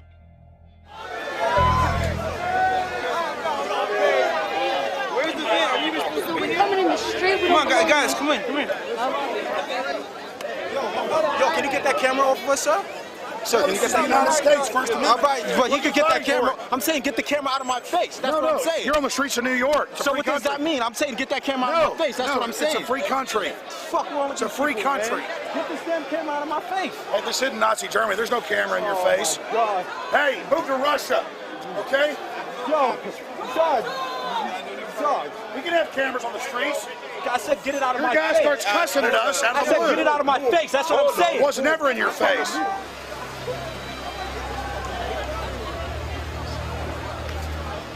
Yo.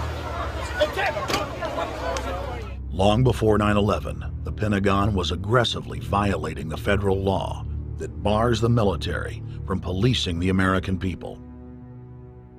Coast to coast, for more than 2 decades, teams of troops would just appear out of nowhere and randomly stop cars and search pedestrians. The acclamation accelerated with regular Army searching bags at the Super Bowl and the Kentucky Derby, as well as other high-profile events. Then President Bush signed a Defense Authorization Act, which radically increased the funding for the already bloated shadow government. In the act, the executive branch formally announced that it was preparing for domestic insurrection and went on to preemptively strip the state governors and legislatures of their powers. The federal government is openly announcing that it is the only authority as it treats the people and the states as enemies. Then on May 9th, 2007, President Bush unlawfully granted himself new powers, and the presidency officially became fiat dictatorship. In the past, continuity of government has been shared by the legislative, judicial, and executive branches of government. Now, all power resides with the president. For the smallest of reasons, including, in the document's own text, any incident in the world, regardless of location, that affects population, infrastructure, environment, economy, or government functions can trigger, at the president's will, total martial law.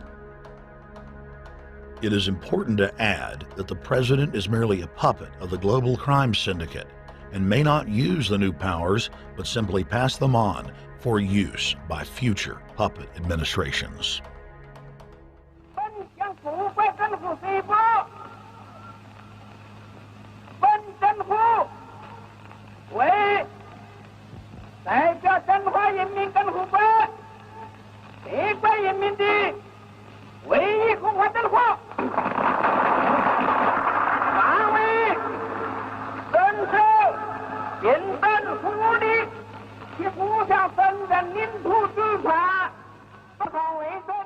Приобретена эта победа.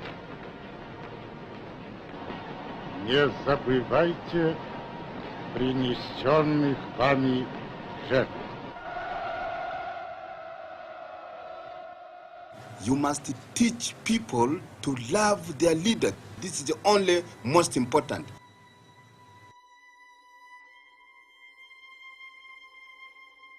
Why don't we learn from the mistakes of our ancestors? Why does humankind find itself bound in a cycle of bloodshed and enslavement? Predatory elites have always rationalized their oppression by claiming that they are superior and have the divine right to rule, when all they really are is a gaggle of ruthless psychopaths, parasitically feeding on the host population until their cancerous movement causes the collapse of the host. There have been thousands of tyrannical governments in history, and less than 10 that can truly be called free. In the 20th century alone, over 150 million people were murdered at the hands of the state. In Russia, the Red Terror consumed the lives of more than 60 million men, women, and children.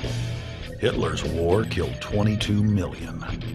During Mao Zedong's reign alone, more than 60 million peasant farmers were killed. And the list goes on. 300,000 innocent civilians killed in Guatemala. More than 2 million souls brutally murdered by the government of Cambodia. 1,500,000 killed in Turkey. 300,000 in Uganda. 800,000 plus hacked to death with machetes in Rwanda. Sadly, there are too many examples of innocent families being exterminated by their governments on an industrial scale to name them all. It is a historical fact that the state is the #1 cause of unnatural death. If you take the 150 million people killed by power-mad government in the last century and divide it by 100,000, the number of souls lost would fill the biggest sports stadium, packed with 100,000 screaming fans, 1,500 times over. That's 1,500 sports stadiums, crammed with 100,000 people each, all exterminated. For those who think it can't happen here or won't happen to them, you have been warned. The carnage witnessed in the last 100 years was only the preparatory phase of the New World Order's master plan. 少有常识的人都会看出，如果我们的铁骑继续前进，这个螳臂挡车的歹徒难道能够阻挡得了吗？ Hitler and Stalin's crimes are now part of history. But the communist Chinese system of evil is not content with racking up the highest death toll in history. The mass murder and enslavement is still going on today and enjoys the full support and sanction of the New World Order. 摄像机拍下的这个画面，同西方某些国家的宣传恰恰相反，正好说明了我们的军队。Communist China serves as a globalist laboratory, a proving ground where 1.4 billion people live out their lives as guinea pigs who serve as test subjects for the formulation of the brave new world. U.S. and British forces worked closely with Mao Zedong during World War II, and at the end of the war, they secretly backed Mao in driving out Chiang Kai-shek and the Nationalists. The OSS, and then the CIA, believed that Mao would have a stabilizing effect. Bill Clinton's mentor and Georgetown University political science professor Carroll Quigley explained in his book, Tragedy and Hope, how the Anglo-American Roundtable groups backed every brand of authoritarianism, from communism to fascism, to ensure that a centralized government dominates the population and the economy as planned. The elite are monopoly men. They seek to create monopolies and dominate populations through the barrel of a gun. In their writings, the leadership of the New World Order has continuously heaped praise on the corrupt communist Chinese model.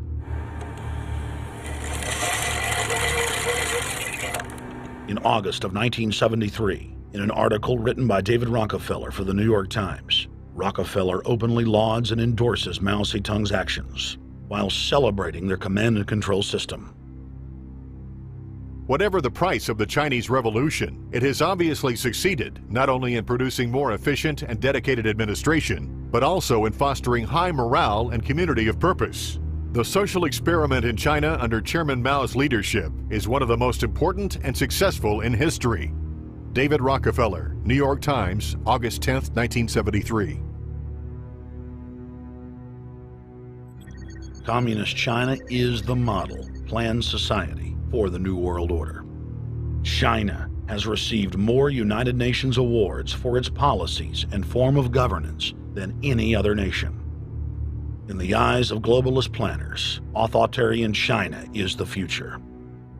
China adopted the dreaded one-child policy due to lobbying from a consortium of eugenics organizations, which includes Planned Parenthood and the United Nations. Couples that have more than one child face heavy fines and imprisonment. The practice of forced abortion in China, coupled with the cultural desire to have a male child, has plunged China into a deepening crisis where there are 30 million more men than women. The Chinese police state ruthlessly crushes all forms of dissent. Underground churches, Falun Gong practitioners, striking factory workers are all sent to forced labor camps. Their blood and tissue types are cataloged in preparation for organ harvesting. The Chinese government then sells the prisoners' organs to the highest bidder on the world market. If a wealthy patient chooses to fly into China, the prisoner is killed and the organs are implanted. If the organs are being flown out of the country, a mobile execution van extracts the organs on the way to the waiting aircraft. The social engineers of China aggressively euthanize the elderly and disabled. China is merely following the globalist blueprint for the world. The same system of total dehumanization is quietly being phased in worldwide. Depopulation should be the highest priority of foreign policy towards the Third World. Henry Kissinger, 1974. There's a need for a new world order, but it has different characteristics in different parts of the world. Now, none of this may succeed this time, but this to me is sort of the outline by which someday, in the next few years, a solution will emerge. Where does this mindset come from? Why do the elites kill the largest masses of people when no one is resisting them, when they've already attained total control? What ideology drives the elite psychopath? Since Plato's time, 2,400 years ago, state planners have openly proclaimed their desire to control every detail of the commoner's life. From breeding programs to mass extermination of undesirables, the dark dream has continued on for millennia.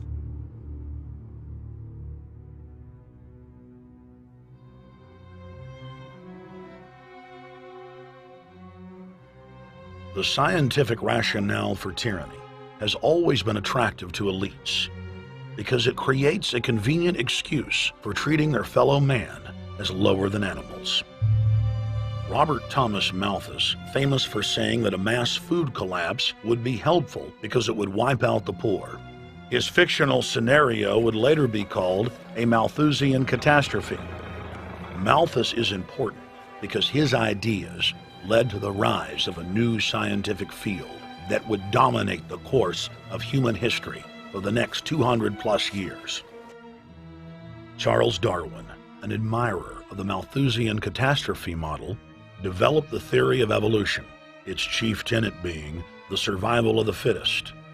With the help of T.H. Huxley, known as Darwin's bulldog for his strong support of Darwin's theories were pushed into wide acceptance among key scientific circles throughout England and then the world.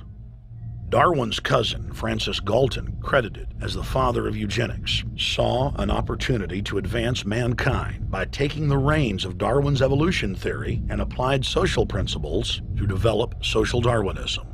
The families Darwin, Galton, Huxley, and Wedgwood were so obsessed with their new social design theory that they pledged their families would only breed with each other. They falsely predicted that within only a few generations, they would produce supermen. The emerging pseudoscience was only codifying the practice of inbreeding, already popular within elites for millennia. The four families experiment was a disaster. Within only 2 generations of inbreeding, close to 90% of their offspring either died at birth or were seriously mentally or physically handicapped. The moneyed class of the planet, and particularly the royal families of the world, who were already obsessed with breeding and filled with a predatory disdain for the underclass, seized on the new science and began aggressively enforcing its aims worldwide.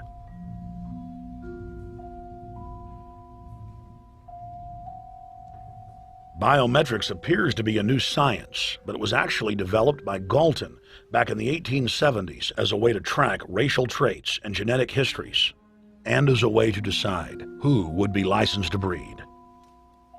In 1904, the Cold Springs Harbor Research Facility was started in the United States by eugenicist Charles Davenport with the funding of prominent robber barons Carnegie, Rockefeller, and Harriman. In 1907, the first sterilization laws were passed in the United States. Citizens with mild deformities or low test scores on their report cards were arrested and forcibly sterilized. You're 17, aren't you, Alice? Yes, but what have you done with my folks? Well, we're trying to help them, Alice, and you too. They were taken to the hospital this afternoon. Hospital? Wasn't none of them sick this morning? We thought it necessary to present your family's case to the State Medical Commission. After an examination, they decided there was but one important action to take. To have your entire family sterilized. Why, what's that? I don't know what you're talking about. Now, in this state, we have a law which provides for such people to have an operation so there won't be any more children. I see. Now, we've placed your brothers in institutions where they'll be properly cared for. You can go back to your job soon. I'll arrange to have it held open for you. But I'm keeping my job. I'm not going anywhere. Now, you're going to the hospital too, Alice. And you mean they're going to stop me from having children ever? Exactly. I'm all right, I tell you. I won't go to any hospital. We don't want any trouble with you, young woman. If you refuse to go, the officer here will take you by force. In 1910, the U.S. Eugenics Record Office was set up. By then, the British had created the first network of social workers, expressly to serve as spies and enforcers of the eugenics race cult that was rapidly taking control of Western society. The social workers would decide who would have their children taken away, who would be sterilized, and in some cases, who would be quietly murdered.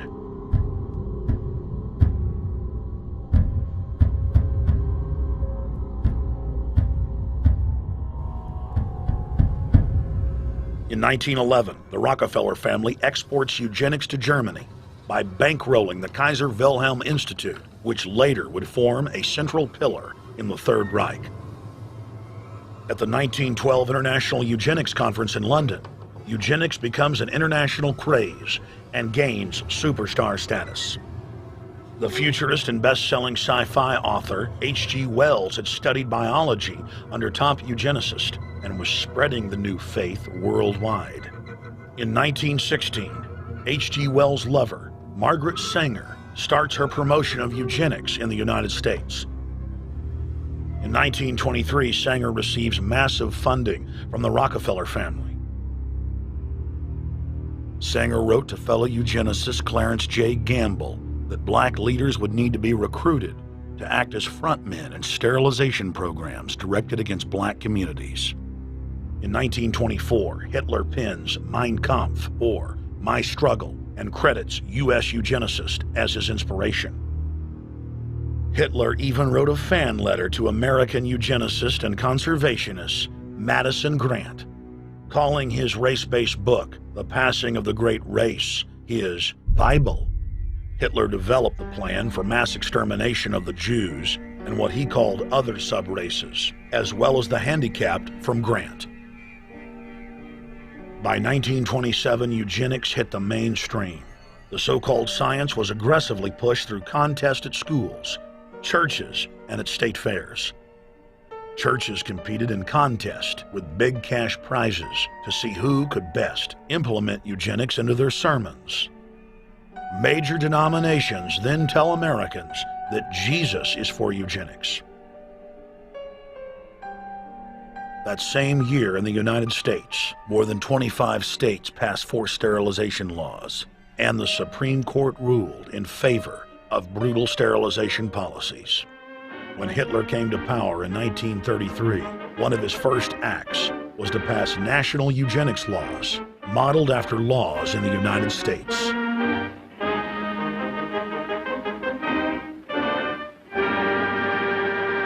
The 1934 film Tomorrow's Children brought the eugenics agenda to the silver screen in the United States. In the case of Miss Mason, I can see no reason for the operation that's been recommended. The girl is perfectly normal. She's hard-working and has a good reputation. Do you know anything about her family background? Oh, yes, Your Honor, I do. There are several other children, aren't there? Yes. What is their condition? One is a cripple. Two others might be classed as feeble-minded. Isn't the oldest son in jail? Oh, yes, I believe so.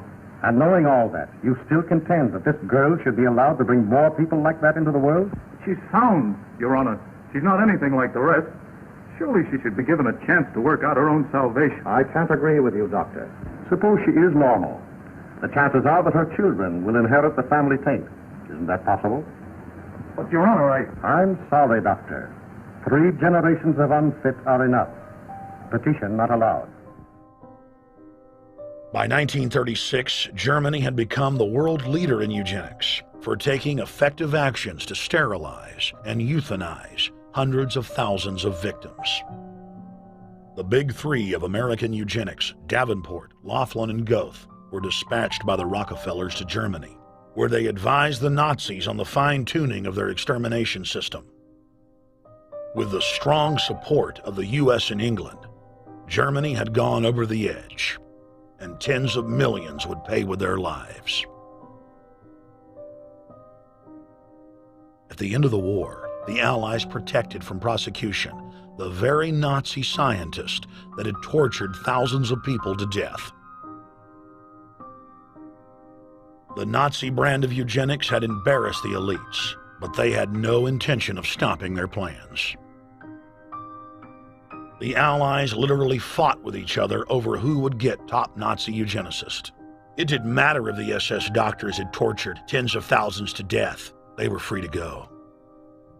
The Angel of Death, Joseph Mengele, and his boss, Ottmar von Verscher, were not prosecuted, and von Verscher even continued his work in Germany after the war. Eugenicists were angry that their great work had been exposed. They then scrambled to camouflage their agenda. Eugenics Quarterly became Social Biology. The American Birth Control League became Planned Parenthood.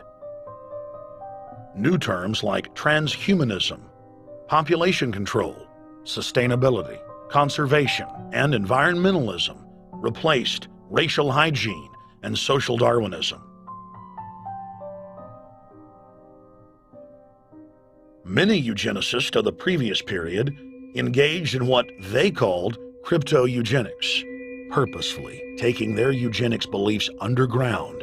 They became highly respected anthropologists, biologists, and geneticists in the post-war world.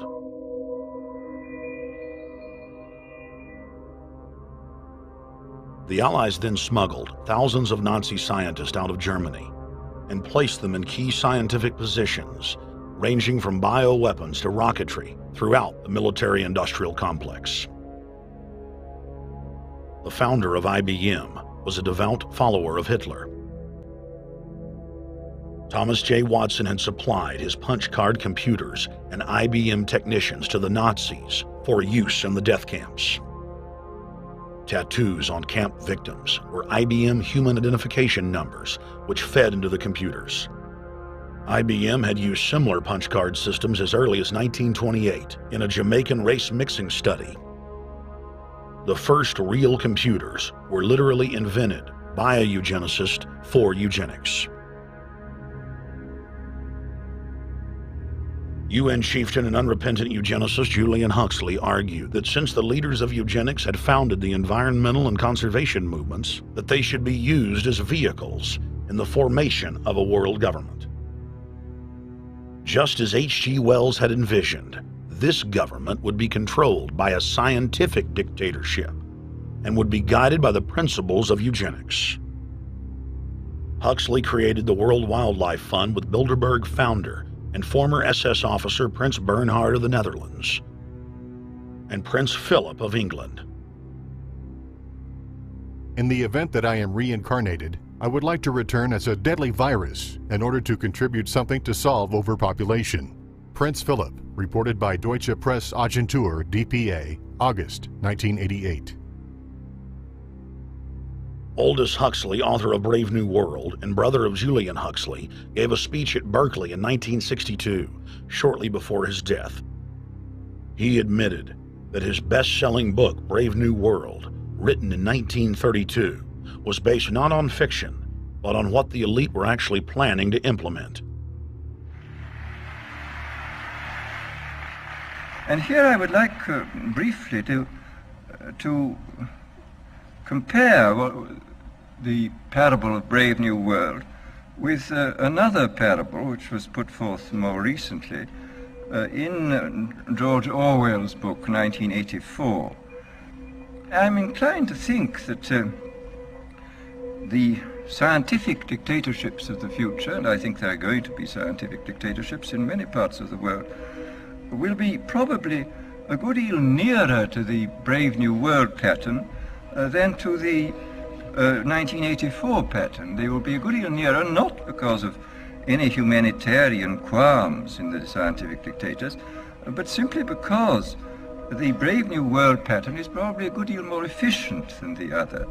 That if you can get people to consent to the state of affairs in which they are living, the state of servitude, the state of being, well, it seems to me that the nature of the ultimate revolution with which we are now faced is precisely this, that we are in process of developing a whole series of techniques which will enable the controlling oligarchy, who have always existed and presumably always will exist, to get people actually to love their servitude. People can be made to enjoy a state of affairs which, by any decent standard, they ought not to enjoy. And these methods, I think, are a real refinement on the older methods of terror, because they combine methods of terror with methods of acceptance. But then there are various other methods which one can think of. There is, for example, the pharmacological method. This was one of the things I talked about in Brave New World. And the result would be that I mean, you can imagine a euphoric which would make people thoroughly happy even in the most abominable circumstances. I mean, these things are possible.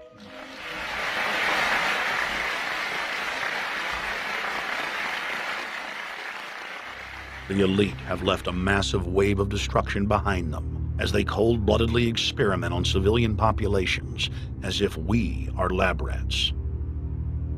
A string of congressional investigations has uncovered more than 20,000 secret tests that were carried out against the American people between 1910 and 2000. One well-known eugenics study, the Tuskegee Syphilis Project, killed hundreds of blacks and spanned 40 years until whistleblowers exposed it in 1972. From 1943 until present, the British have tested lethal nerve gas on their own personnel on land, air, and sea. Many died instantly. Still others died grueling deaths over several years. The federal government commissioned secret radiation experiments on thousands of non-consenting patients. Hundreds of hospitals in the U.S. injected healthy men, women, and children with uranium and plutonium at dosage levels ranging from non-therapeutic to lethal, killing many of the test subjects. Pregnant wives of GIs were given vitamins by base doctors that actually consisted of highly radioactive uranium-239 and plutonium-241, resulting in violent miscarriages and the death of the mothers.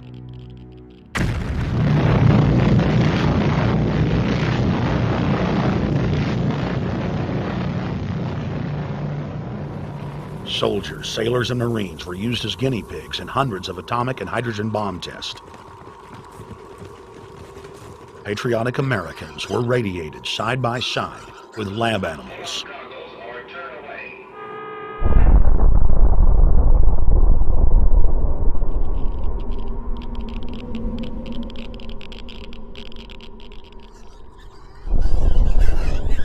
Pilots were forced to repeatedly fly through mushroom clouds of DNA-destroying radiation.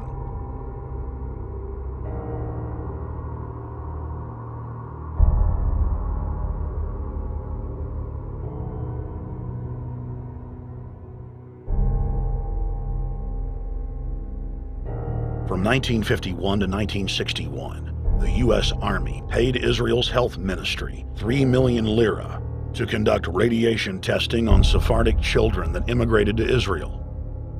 The government-run public schools would tell the children that they were going to get a medical checkup and that they were receiving an X-ray.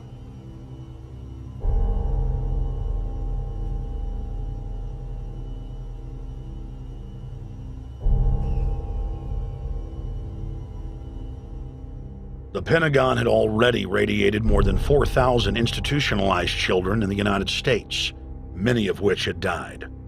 More than 110,000 of the darker-skinned Jews were given 35,000 times the maximum dose of X-rays to the head repeatedly. Many of the children died within months. All of them lost their hair. Some still live today and endure excruciating health problems. The covert testing of chemical, biological, and radiological agents on unsuspecting populations continues worldwide today. From 1940 to 1979, the vast majority of the British population was sprayed by aircraft more than 2,000 times with deadly chemicals and microorganisms without ever being told. In 1968, the Pentagon tested a deadly bioweapon on New York subways and placed personnel in local hospitals to monitor the effects. Aggressive sterilization of men and women continued in many states until the mid-1980s. The United States and England are currently testing pesticides and highly toxic experimental drugs on tens of thousands of healthy foster children, many of which die as a result of the experiments. Prisons across the nation have forced inmates to participate in grisly experiments, ranging from pesticide studies to having tablets of dioxin sewn into their backs. Gradually, by selective breeding, the congenital differences between rulers and ruled will increase until they become almost different species, A revolt of the plebs would become as unthinkable as an organized insurrection of sheep against the practice of eating mutton. Bertrand Russell. H.G. Wells, Aldous Huxley, Bertrand Russell, and hundreds of other eugenicists constantly bragged about how the establishment believed themselves to be a separate, more advanced species than the common man. Top eugenicists were bold enough to admit that their real goal was not improving the heredity of the commoner, but to further dumb them down so that they could be more manageable. Nobel Prize winner Russell wrote at length about how vaccinations filled with mercury and other brain-damaging compounds would induce partial chemical lobotomies and develop a servile zombie population. Diet, injections, and injunctions will combine from a very early age to produce the sort of character and the sort of beliefs that the authorities consider desirable, and any serious criticism of the powers that be will become psychologically impossible. Bertrand Russell. Over 100 years ago, eugenicist social planners said that they'd use mind-altering drugs to control the population. By 2007, more than 20% of the U.S. population were on some type of prescription antidepressant. But in the case of foster children, a sector where the state has total control, at least 2/3 are forced to take a cocktail made up of, on average, 7 psychotropic drugs. Chairman of the Texas Society of Psychiatric Physicians, Joe Burkett, testified before the State House Select Committee hearing on psychotropic drugs in foster care and shocked the public when he said that 2/3 of foster children in Texas had been placed on psychiatric drugs because they were very, very sick from a bad gene pool. A lot of these kids come from bad gene pools. They don't have stable parents making good decisions. Besides the gene pools, they've then been traumatized by abuse, neglect, and problems, and then they've been traumatized by separation, and all those things predispose to mental illness. The Western world is now implementing eugenics pre-crime policies. Fetuses are now being pre-screened according to family histories of crime. From Portland, Oregon to London, England, Child Protective Services are enrolling newborn children into criminal databases at birth and forcing them to attend probation hearings at age 2. The overlords of scientific dictatorship are ruthlessly prosecuting a war on our most defenseless. In December of 1974, the U.S. government made third world population reduction a central national security issue. The operation plan, titled National Security Study Memorandum 200, was simply a regurgitation of the British Commission on Population created by King George VI of England in 1944, which openly stated that populous third world nations posed a threat to the international elite's monopoly of global power. The Kissinger-authored U.S. plan targeted 13 key countries where massive population reduction was called for. Kissinger recommended that IMF and World Bank loans be given on condition that nations initiate aggressive population control programs, such as sterilization. Kissinger also recommended that food be used as a weapon, and that instigating wars was also a helpful tool in reducing population. In 1972, the Nixon White House also implemented a eugenics policy which was directed by George Herbert Walker Bush, then United States Ambassador to the United Nations. Bush advised China on the formulation of their one-child policy and directed the federal government to forcibly sterilize more than 40% of Native American women on reservations. The Bilderberg-dominated Club of Rome advocated environmentalism as the best front to implement population reduction. Western populations would accept serfdom if it was packaged as saving the earth.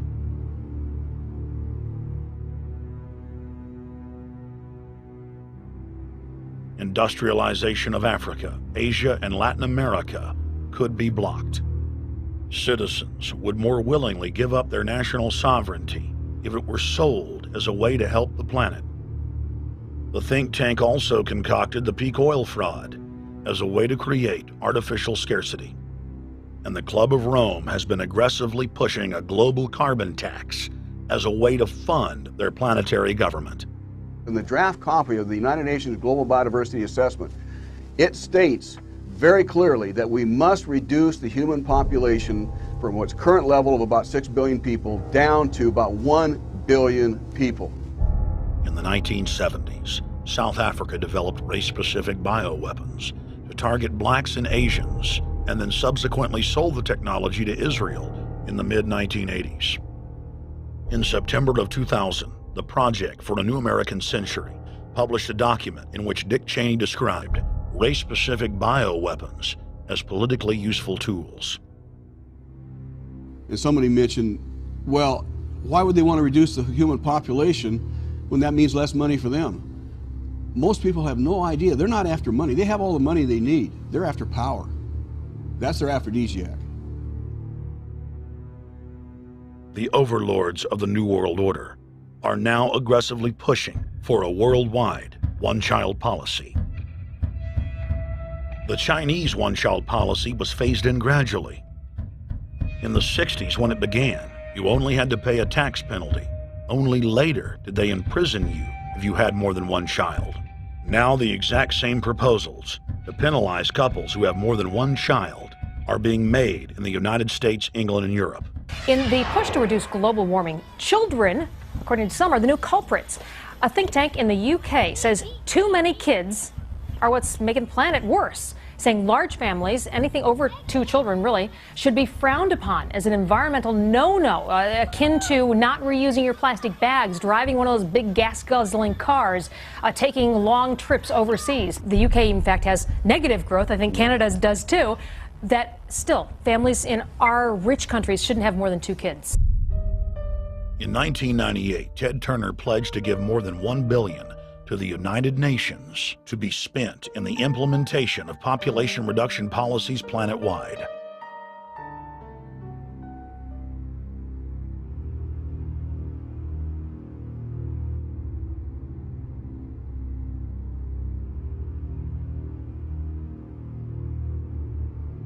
In 1999, the Bill and Melinda Gates Foundation gave $2.2 billion to Planned Parenthood, the United Nations Population Fund, and other population reduction groups.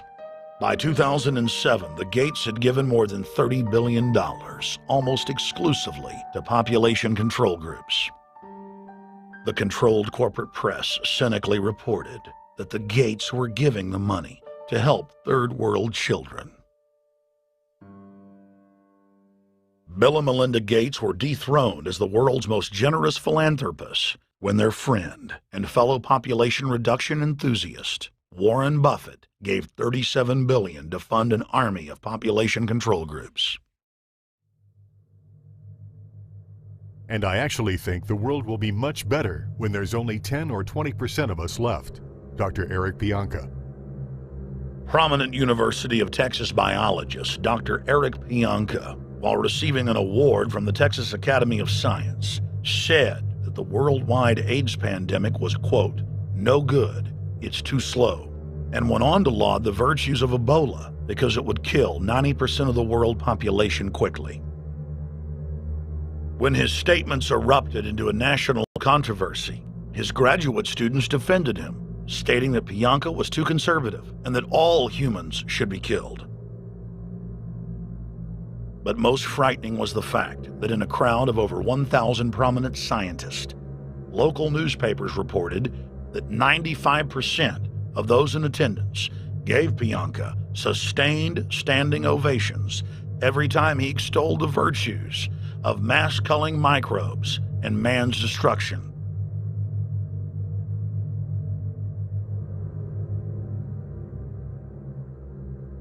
China was able to turn the corner and become the leading world superpower because they have a police state and they are able to force people to stop reproducing. Dr. Eric R. Pianka. The eugenics movement has now shaken off much of its Nazi baggage and is using people's legitimate concern about the environment as a cloak to conceal their real agenda. Everyone wants to breathe clean air and have good water. But the controllers of the environmental movement have done nothing but co-opt people's concerns and parlay it into support for global policies that further destabilize the third world and create untold misery. Phony environmental and conservation groups are now the biggest private landowners in the world. They lobby government to take property away from local populations, only to develop it themselves later. When the U.S. military dumps millions of gallons of nerve gas on the east coast of the U.S., they don't say a word. Thousands of companies are creating transgenetic cross-species hybrids, splicing plants, animals, and insects, and releasing the new organisms into the global biosphere, vandalizing the very genetic code of the planet. And large environmental organizations do nothing. The corporate elite of the planet intensified their push for a global taxation system with a year-long build-up to the Live Earth hysteria held on July 7th, 2007 on 7 continents.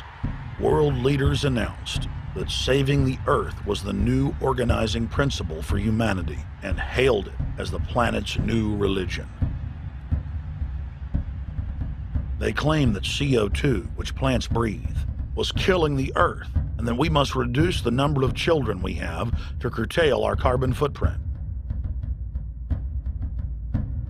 Countries across the world marked the day by passing new carbon tax schemes and raising taxes on gasoline, natural gas, and electricity. It is a scientific fact that the sun is the main driver of planetary climate, and the measurements are clear. The sun is becoming hotter, brighter. It has been slowly increasing thermal output in the last 100 years, causing warming not just on Earth, but throughout the solar system. But the scientific facts and even the order of the planets didn't matter to one of the chief organizers of Live Earth, David Mayer de Rothschild, heir to the British arm of the Rothschild fortune, when we spoke to him.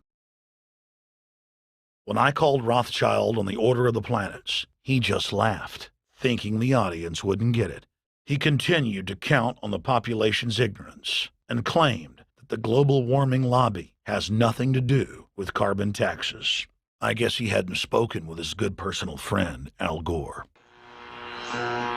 Global warming, the time for debate is over. I think what you have to realize is that being environmentally sensitive and making money aren't mutually exclusive. There's a lot of money to be made in addressing this issue. But you guys are gobbling up all the world's concern to just simply line your pockets and make kids read your book in schools and do all this. It's a business, just like you said, Rothschild.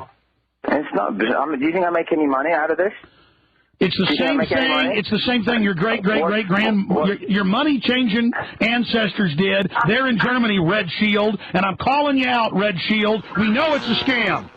A pollution-based tax system, principally CO2. We're causing it mainly, vast majority of it. The consequences are bad and will be catastrophic unless we act. The polar ice caps of Mars are receding at several miles a year, much faster than ours, and that the moons of Saturn and Jupiter are melting. In fact, several of their moons were ice and are now liquid seas. Now, how are SUVs causing that, David Rothschild? That's because those planets are closer to the sun, my friend. No, Jupiter and Saturn are not closer to the sun. Neither is Mars. Yes, sir. I think you'll find, right, that the very simple matter, and what I wanted to say, and this is my final point, forget your taxation theory, because actually it's not taxation. Put a price on the carbon. A tax is the best way. Cap and trade can also do it.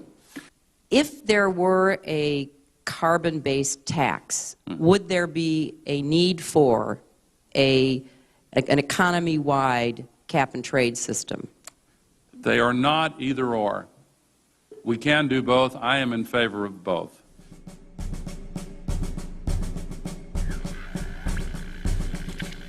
The architects of the New World Order are in a race to complete the structure of world government so they can suppress the independent development of technologies that threaten their monopoly of power, while at the same time steering new developments in the direction the architects chart for humanity. The technocrats call their governing system the final revolution because in the past, empires were enforced militarily. Now enforcement is primarily psychological and economic, and society itself is a construct of the elite who operate outside the controlled paradigm and control the civilization within, just as a child maintains the environment of a fish tank. We are like lab rats, living out our entire existence, never questioning the confines of the cage or the scientists who experiment on us. New World Order engineers have hijacked human destiny. Its controllers have closely studied human behavior for more than 100 years and are now steering us with expert control, using our primitive drives and desires as levers. They have developed their mind control systems to the point of being able to control the average unconscious person like a car.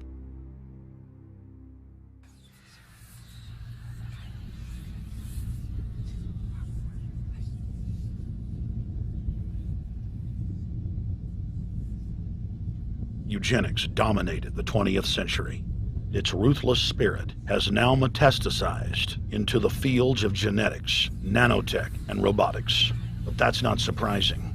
From their inception, all three disciplines have been dominated by eugenicists. The billionaire founder of Sun Microsystems, Bill Joy, courageously went public in 2000 to warn of a cancerous consensus among the technocratic elite that at best humanity would be completely enslaved by the year 2030, and at worst, mass extermination of everyone but the elite would take place. A who's who of the techno-elite are members of what is known as the transhumanist or post-humanist movement. Many of its adherents see only the beneficial aspects of technology's exponential rise, like bringing sight to the blind, sound to the deaf, and longer life for all. But what many of them don't know is that master eugenicist Julian Huxley founded transhumanism, and that society's controllers openly admit that the new system is designed to progress into absolute tyranny.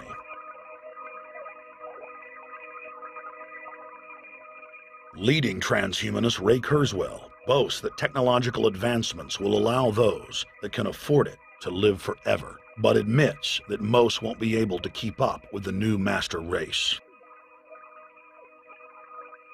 The drive for world government is now all about who will control and have access to radical life extension systems. Biological evolution is too slow for the human species. Over the next few decades, it's going to be left in the dust. Transhumanists believe that they will attain the fountain of youth by merging with technology. Now, it may be within their reach. Decades ago, transhumanists said that if you did not accept augmentation or enhancements, you would no longer be able to get jobs. And now it's happening today. The elite who occupy the commanding heights of digital reality are suicidal nihilists. Suicidal nihilists know that there is no longer any substantive purpose to their willing, but they would always prefer to go on willing than not to act at all. They can very happily ally themselves with the notion of nuclear holocaust or perfect exterminism. Technology has become so powerful in its capacity for destruction that free humanity cannot afford to let psychopathic technocrats with delusions of grandeur repeat the mistakes of their forebears, because it is highly probable that this time they may destroy everything, including themselves in their mad rush for godhood.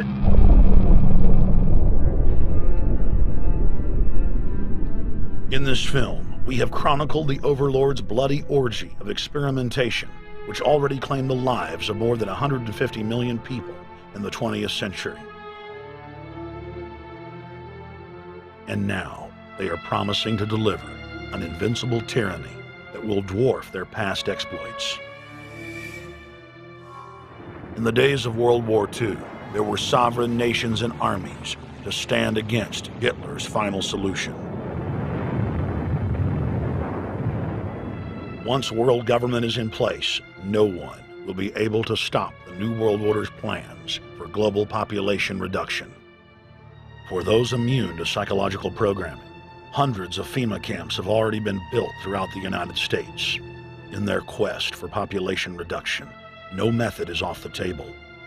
These dark builders intend to release a string of man-made bioweapons plagues, each one worse than the last, while at the same time expanding the police state to enforce an orderly extermination of the population, all in the name of fighting invisible terrorists. And the Georgia Guidestones stand today as a cold testament to the elite's sacred mission. To have a two-class system where the underclass are forced to live as slaves in tiny enclosed cities, while the elite enjoy the land of the earth, evolve into superhumans with the aid of advanced implantable technologies, live eternal lives, and travel throughout the cosmos. This is the promise given to the inner members of the New World Order and the agenda of the Bilderberg Group.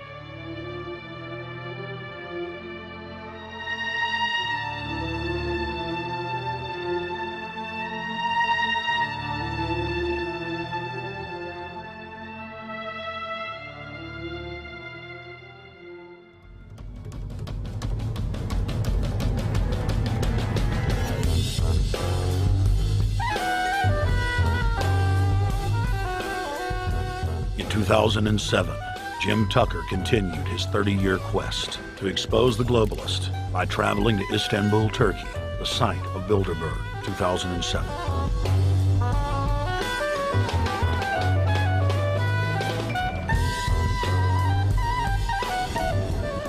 Jim Tucker, thank you for coming on, my friend. It's always fun.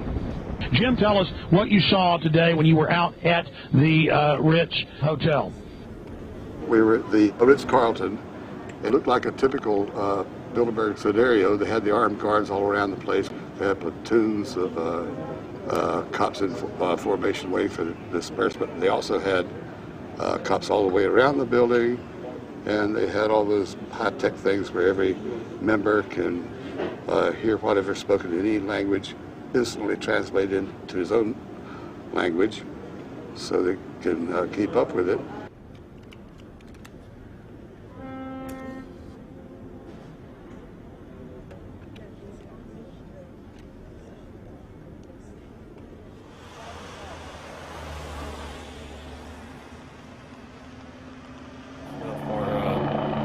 Like that, I'm doing the same thing for American Free Press.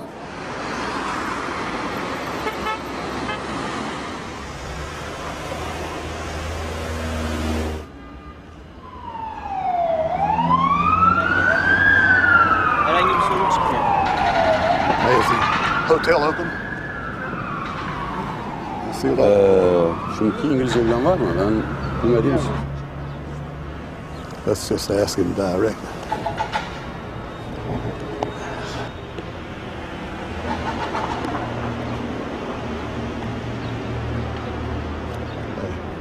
Is Bilderberg meeting here this weekend? You can go this way. We had my two personal cops following me today. I was not aware of it because my nose is always sticking to the camera and my jaws are always flapping. But the TV crew said those guys are going to follow you. And their car followed us out to the hotel. Then they identified the two cops in plain clothes, not business suits, but sport shirts and so forth. Yeah. That's the car that's been on our ass? Yeah. You want to photograph him? Yeah. You are, aren't you? Well, they're very likely Bilderberg boys.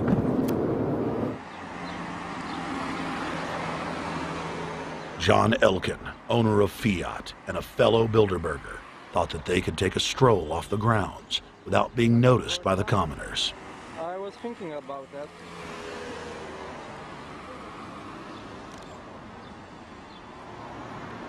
This Bilderberg attendee sneered at our camera.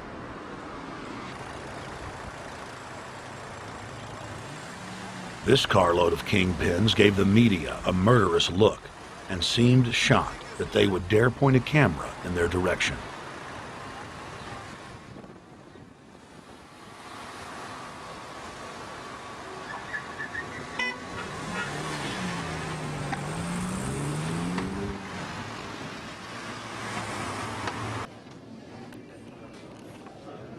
In 2007, the Bilderberg Group received the heaviest global coverage in its history. Jim Tucker witnessed press conferences attended by hundreds of members of the media and a new generation of info warriors, like reporter Paul Dornanu of Romania, are tracking the elite, no matter where they hide. Expunem acest grup Bilderberg.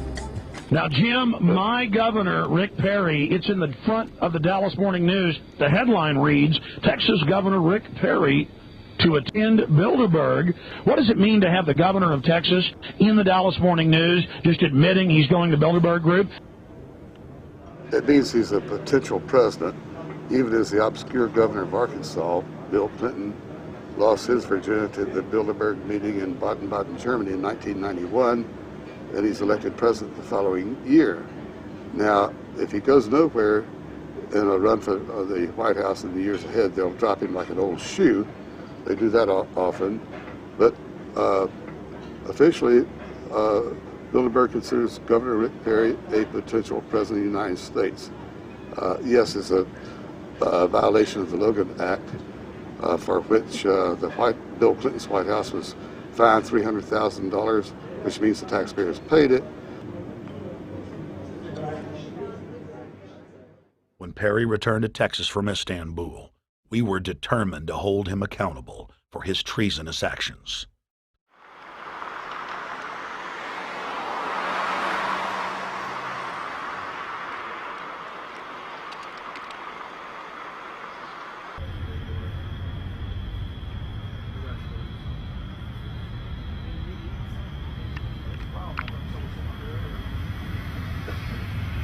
We don't want our roads, our water, our power plants, our entire infrastructure turned over to the New World Order.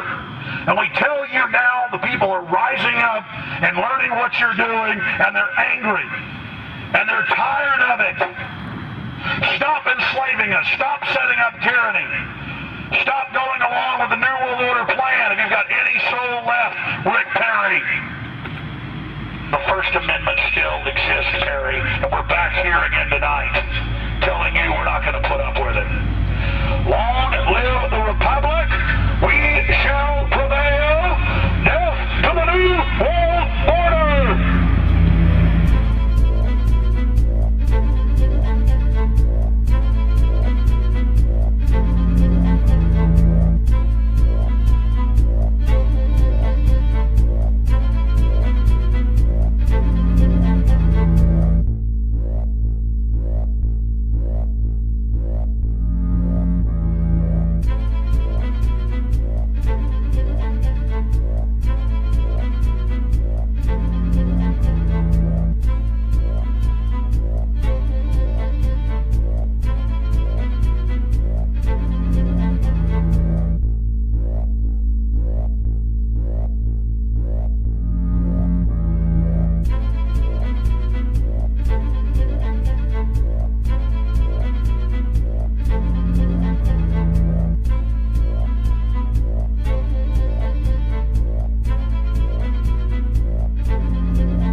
No, people don't think for themselves. Mind is like a parachute. It works better when it's open. My name is Paul Dornanu. Romania is part of the European Union started in 2007. When I met with Jim, we talked a bit, and he proposed me to be his photograph for this Bilderberg 2007. Just signed that you received 200 to shoot photographs from American Free Press. They have this agenda to turn us into this police state, one world government, totalitarian state. They even have eugenics plans. That means to reduce the world population by billions to only 500 million.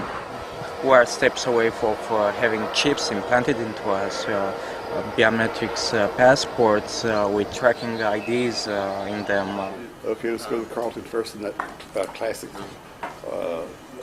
Okay, so next. It's possible they'd be there, but the sawhorse is not yet set up.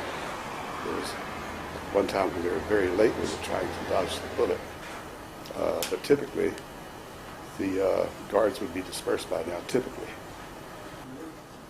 when are you supposed to do your call with Alex? That's at 7 to 7:30. Tonight? Yeah. Okay. Well, we're meeting here at 4, and I've got a lot of calls this morning from newspapers and broadcasters. They're going to be joining us at 4 o'clock. It'll be quite a show. Right here? Yeah. They're meeting you here at 4 o'clock? Right here in this bar.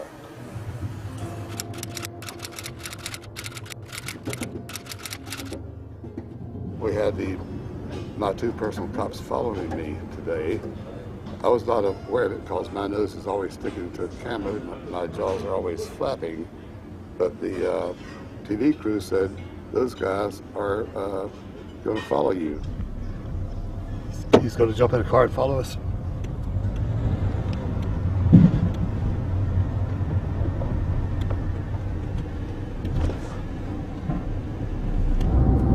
That's the car that's been on our ass? Yeah.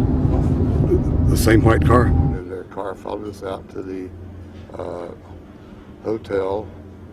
Then they identified the two cops in plain clothes, not business suits, but sport shirts and so forth. People did realize that something unusual was happening here. It was rather sinister. We got out the website and checked on Bilderberg and checked on sources and decided to communicate with me. As I said yesterday, the deal was that I don't keep all the information myself to compete with you guys, and we're not competitors anyway. We always pool our information. So I talked to me, he's talking to other reporters too. But he said he's not the only one. Others are collaborating. I said, shall we call it the Bilderberg Truth Committee? Fine. But others, I don't know their names or sex or whatever, don't want to know, within the Bilderberg Hotel are helping collect the information. I went to where the source told me to go to the little hotel. He had dictated directions I'd written down. This lad staying outside the hotel, say lad about 40 years old, said, Mr. Tukir? Yes. Your friend is waiting for you at this Irish bar. I will escort you. Yeah. Rain is starting. So there's the Ritz-Carlton Hotel. There's the Ritz-Carlton. It's like a typical Bilderberg scenario. Had the armed guards all around the place. We went all the way around the building. They had platoons of cops in formation waiting for disbursement. And they also had cops all the way around the building. And they had all those high-tech things where every member can hear whatever's spoken in any language. But then one of the newspapers here in Istanbul today had just about a 6-paragraph story on Bilderberg, and they said they'd be at the classes instead of the Ritz-Carlton.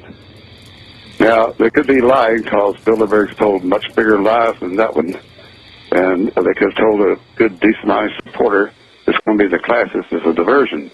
Nevertheless, we're going to check it out tomorrow to see if they have the same armada. What does CC stand for?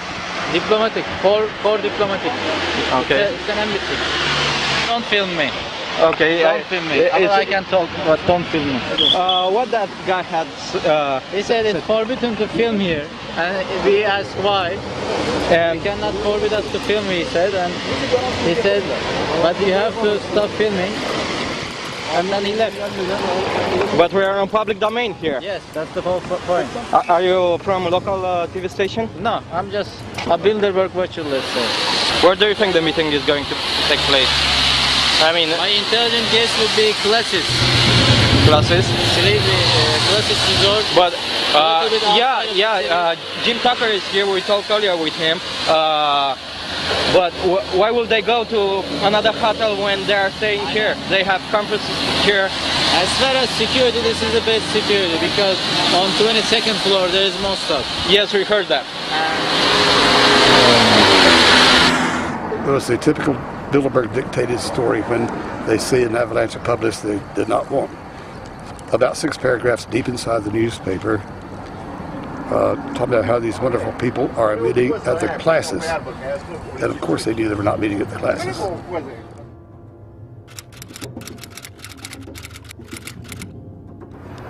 I came out here to verify the lead that Jim had on the classes hotel because we thought that the Ritz-Carlton might be smoke screen because we didn't see on the first day on the 41 we didn't see much activity there.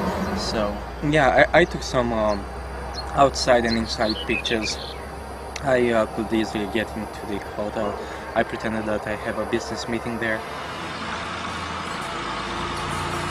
So this is the Classes Hotel.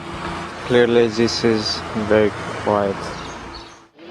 No, I'm a guest here. I'm waiting for somebody.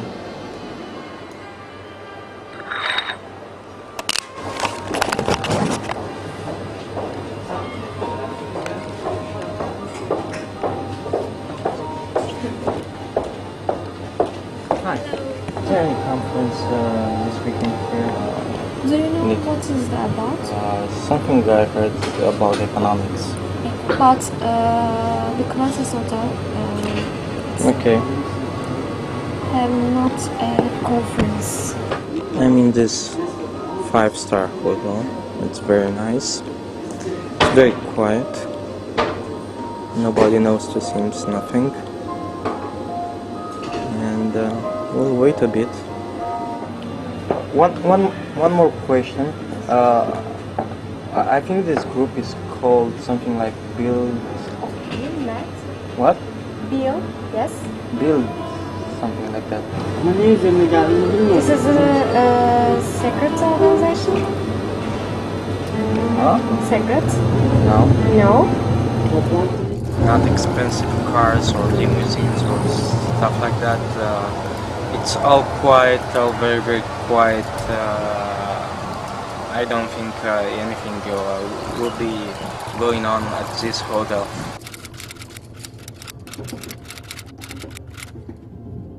Burada bir yerde Bilderberg grubun tanıtım ofisi varmış diyorlar röportajcılar için. Biliyor musunuz nerede olabilir? Nerede olabilir? Bilmiyor musunuz? Tamam, sağ olun. Burada bir yerde Bilderberg grubun tanıtım ofisi varmış. Neyi varmış nereye? Bilderberg grubun tanıtım ofisi. Röportajcılar için. Bilderberg ofis değil de yani tanıt olarak. Right, the police guy just informed me that the best way to do this is to actually go up to the hotel to the police there, and they'll be able to explain, you know, okay, as press office for us. So what, you know, we can get information from them there. Okay, let's do that and go there. Okay. Okay.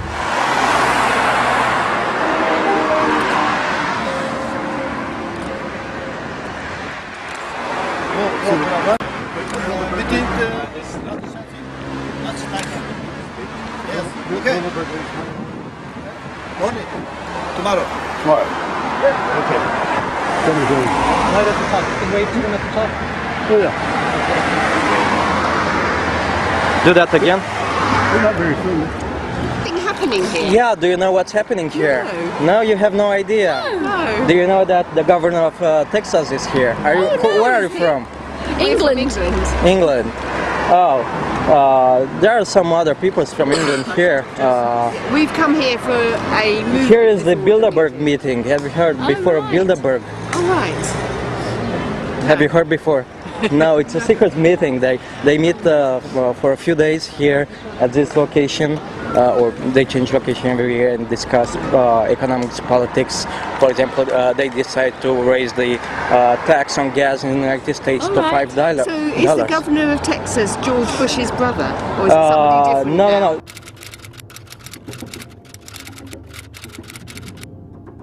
Ali Babacan, the same guy, who's responsible for the Turkish economy.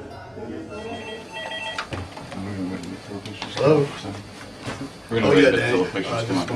Would you hand me that yellow pad over there? Sure.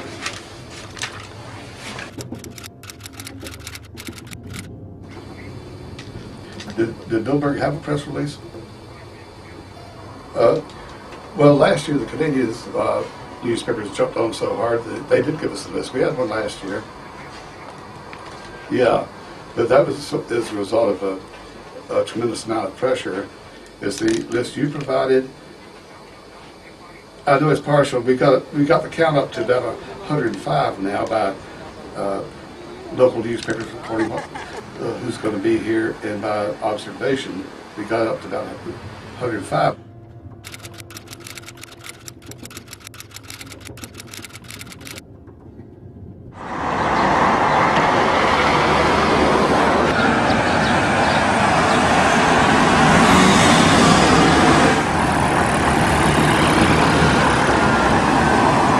Here it comes, this one. Yeah.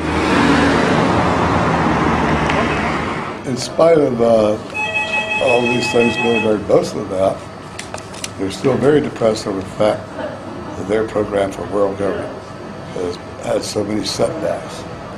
In the 1990s, Bilderberg boasted that by the year 2000, there would be a European Union Constitution, which would officially translate to a single state, with the countries becoming provinces, essentially just geographical references. But they've been set back so many times. The European Union Constitution was rejected. Netherlands and all have to approve it before it becomes a constitution. And as several people said, you should not submit it to popular referendum, popular vote. Electoral parliaments could ratify the Constitution and get it done. But by the year 2000, they thought they'd be well on the way to creating the American Union. This NAFTA would expand around the Western Hemisphere. And like the European Union, the American Union would have a Supreme Court that could nullify the laws passed by Congress, the laws passed by the member state. They would have a parliament that could impose laws on each member state against the will of that member state. But the fact is, the public is becoming more aware. Yes. Cheers. Cheers. Cheers! Did we hold that pause long enough? Well, it will be somewhere in Europe. Yeah, I think so. You'll never be sure, but if they follow their pattern of many, many years, it'll be next year in Europe. They try so many diversionary tactics, they may have decided to buck back to North America off schedule. Never can tell what the Turkish are going to do. Well, if they ever come to Ireland, you're all welcome. Yeah, that's why I thought they'd been in Ireland before, because on the way to Scotland. You guys all think you're going to go next year? Yes. Yeah, if it's in Europe, for sure.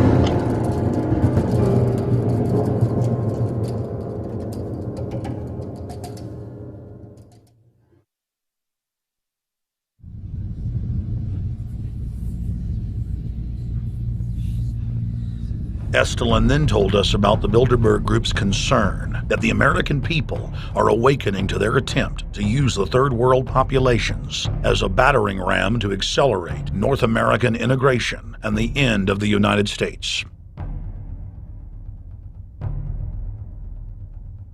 One of the things that happened last year, there was a lot of talk about the Patriot movement in America. They're very worried about the Patriot movement in America in 2005. That's one of the subjects they were discussing.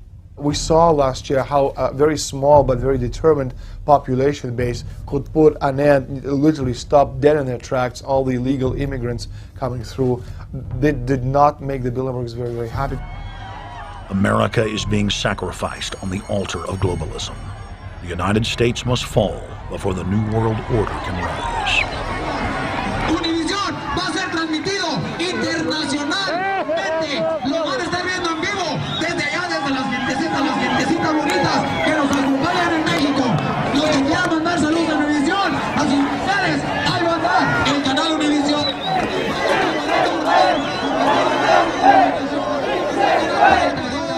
You know, this used to be Mexico, you know what I mean?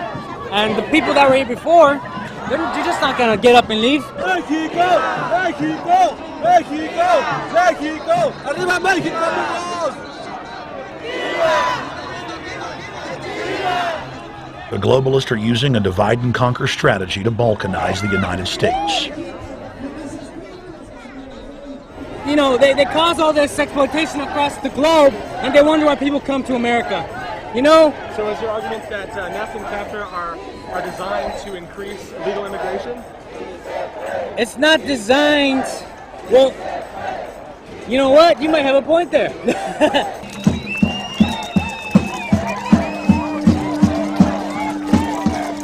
While the controlled corporate media teaches Americans that pro-U.S. nationalism is backwards and xenophobic, the very same media is busy teaching Mexicans that ultra-extreme race-based nationalism is good and part of their culture. The federal government, tax-free foundations, and the Fortune 500 have pumped more than $800 billion into a long-term strategic plan to export Latin American revolution into the United States. The elite are rolling out the red carpet to the third world because the United States must be divided before it can be absorbed into the North American Union, itself to form the first piece of the Pan-American Union. The New World Order's social engineering has done a masterful job at exploiting historical divisions between the U.S. and Mexico. 24 hours a day, 7 days a week, Spanish-speaking media drills it into their audiences' heads that the Southwest, from California to Texas, once belonged to Mexico, and that the United States stole it in 1848 with the signing of the Treaty of Guadalupe Hidalgo. Every child in Mexico is taught from birth, and officially in school, that the United States is the arch-enemy of Mexico, and that it is their job to travel to the United States to take part in a reconquering, or la reconquista, of the United States.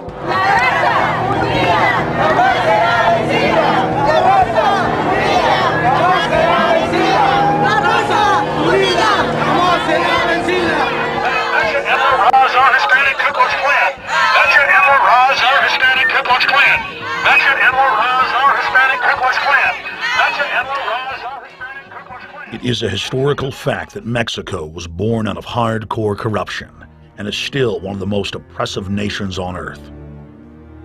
Mexico has the greatest concentration of wealth per capita in the world, but Mexico's tiny elite rules over one of the poorest and most oppressed populations on earth. The corrupt elite of Mexico tell their enslaved population that all of their problems are caused by the United States. Mexico also uses the United States as a steam valve against internal revolution by exporting their angry masses to the north. The Mexican people did not gain freedom with independence from Spain.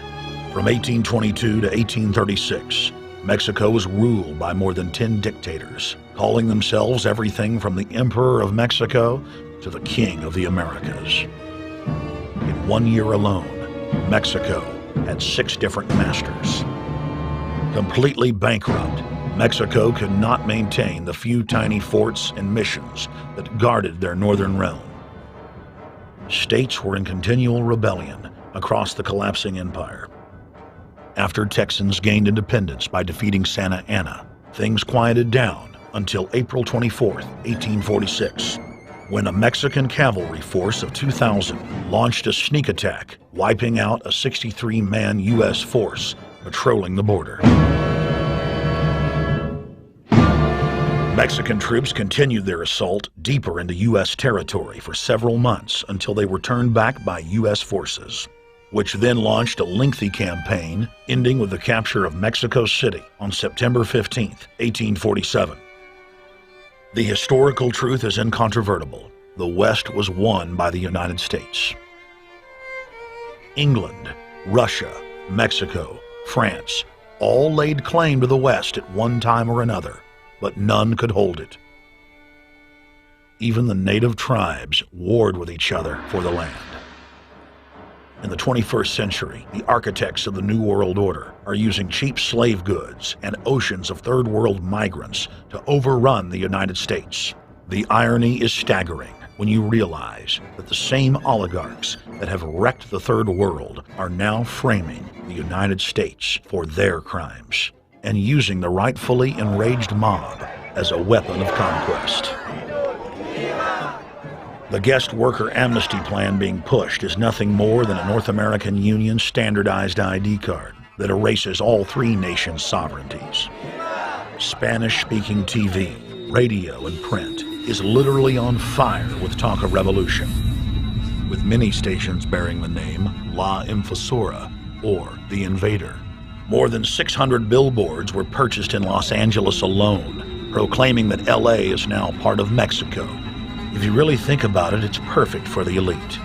Americans who don't speak Spanish are unaware of what's going on, so the corporate control revolution can build in semi-secrecy.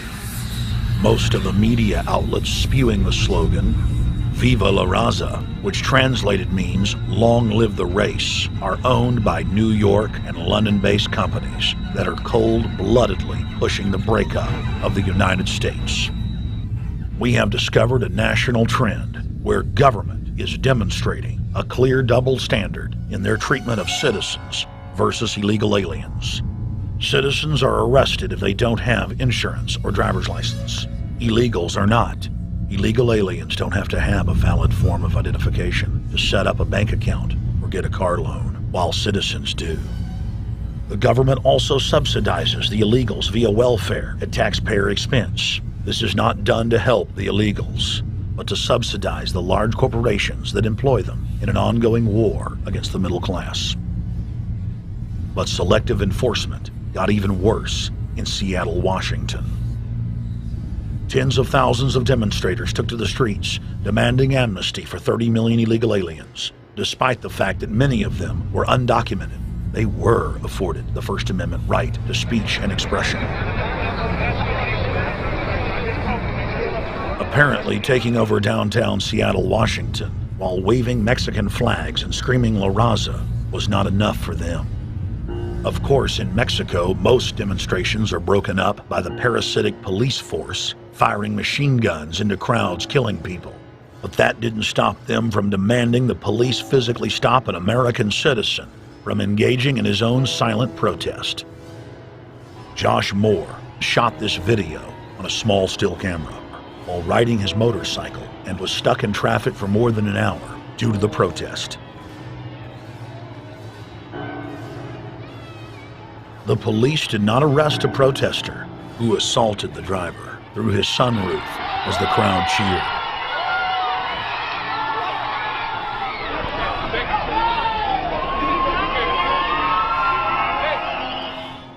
Nor did they stop the protesters as they bashed out his window and kneed, punched, and kicked his car in plain view of the police.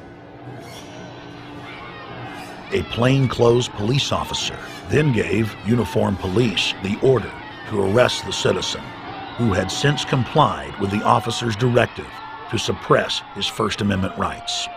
The commanding officer claps and cheers along with the predominantly foreign mob as the citizen is arrested. I wonder if the plainclothes detective knows that siding with foreigners while arresting a citizen for their political speech is treason.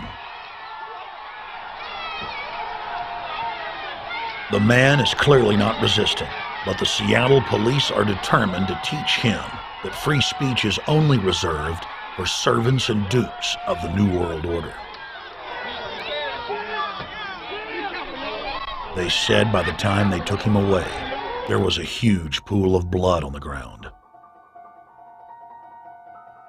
The police slammed his face with full force into the concrete. The officer then grunted with exertion and drove his face forward over the street with sadistic pleasure. The plainclothes officer then allows the protesters to pose with their bleeding trophy, while the man that originally assaulted the American citizen through the sunroof cheers and says,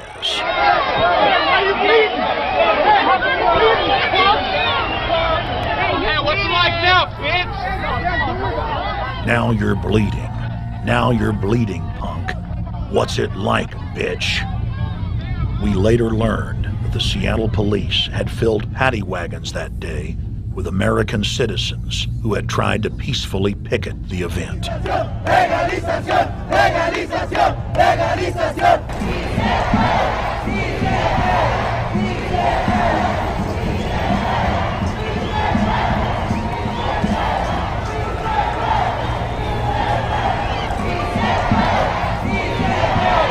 Hey, what's it like now, bitch?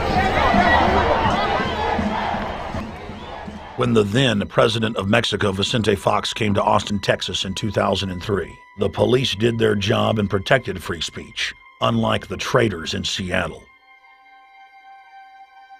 The leader of the narco-terrorist state was traveling throughout the U.S. and being welcomed at every stop by governors and mayors. Fox was in Austin ostensibly to give an award to the Austin Police Department for breaking federal law and not arresting illegal aliens. Mexican Secret Service attempted to boss the media around, but backed off when they realized that this country still had some freedom. When you do that, it blows all our cameras up. And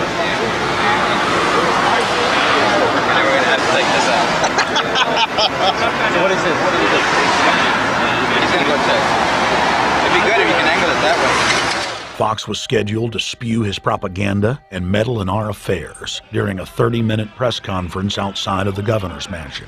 Governor Perry and Fox were forced to cut their conference short after only 2 minutes because of protesters bullhorning at the gates.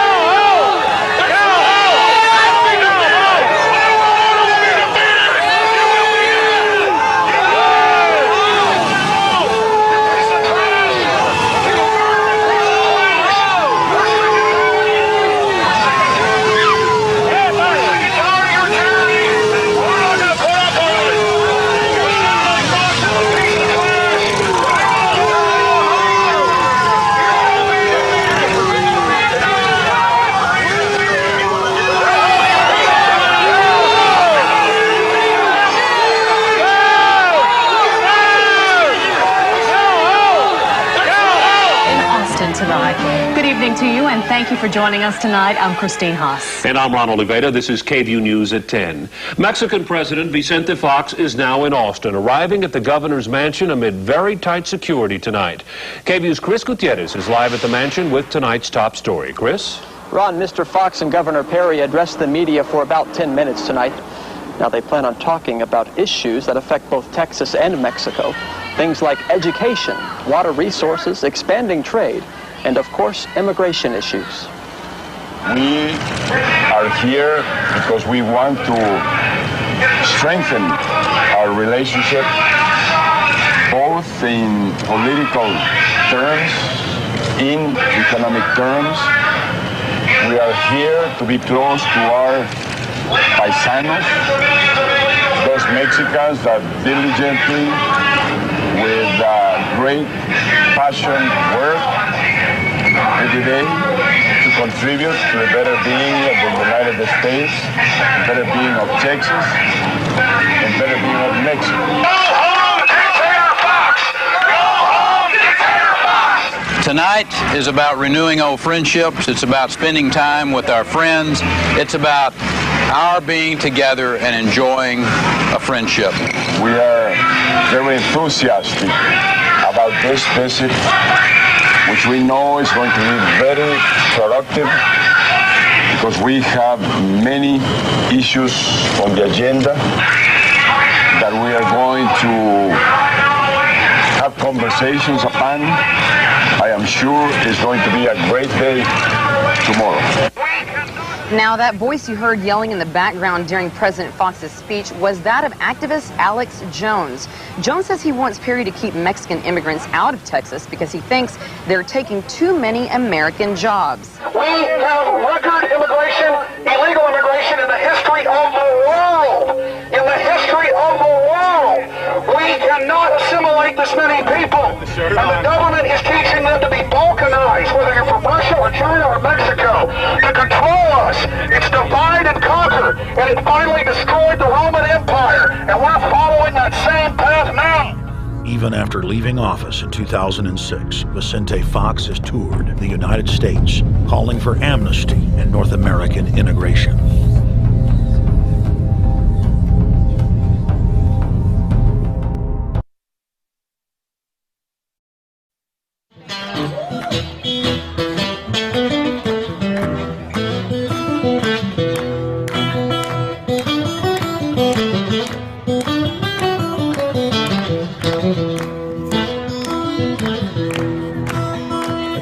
A chip in my mother, a chip in my wife. I don't want a chip in my babies. Stay out of our lives. Don't want no shackles. Don't want no shackles on me. I sit down with Big Brother. Shame on that Big Brother trying to track and trace me and all you and tag the animals and tag everything on earth. Sit down with Big Brother. Down with Big Brother. Down with Big Brother. Shame on Big Brother. Shame on Big Brother. Always tracking and tracing me.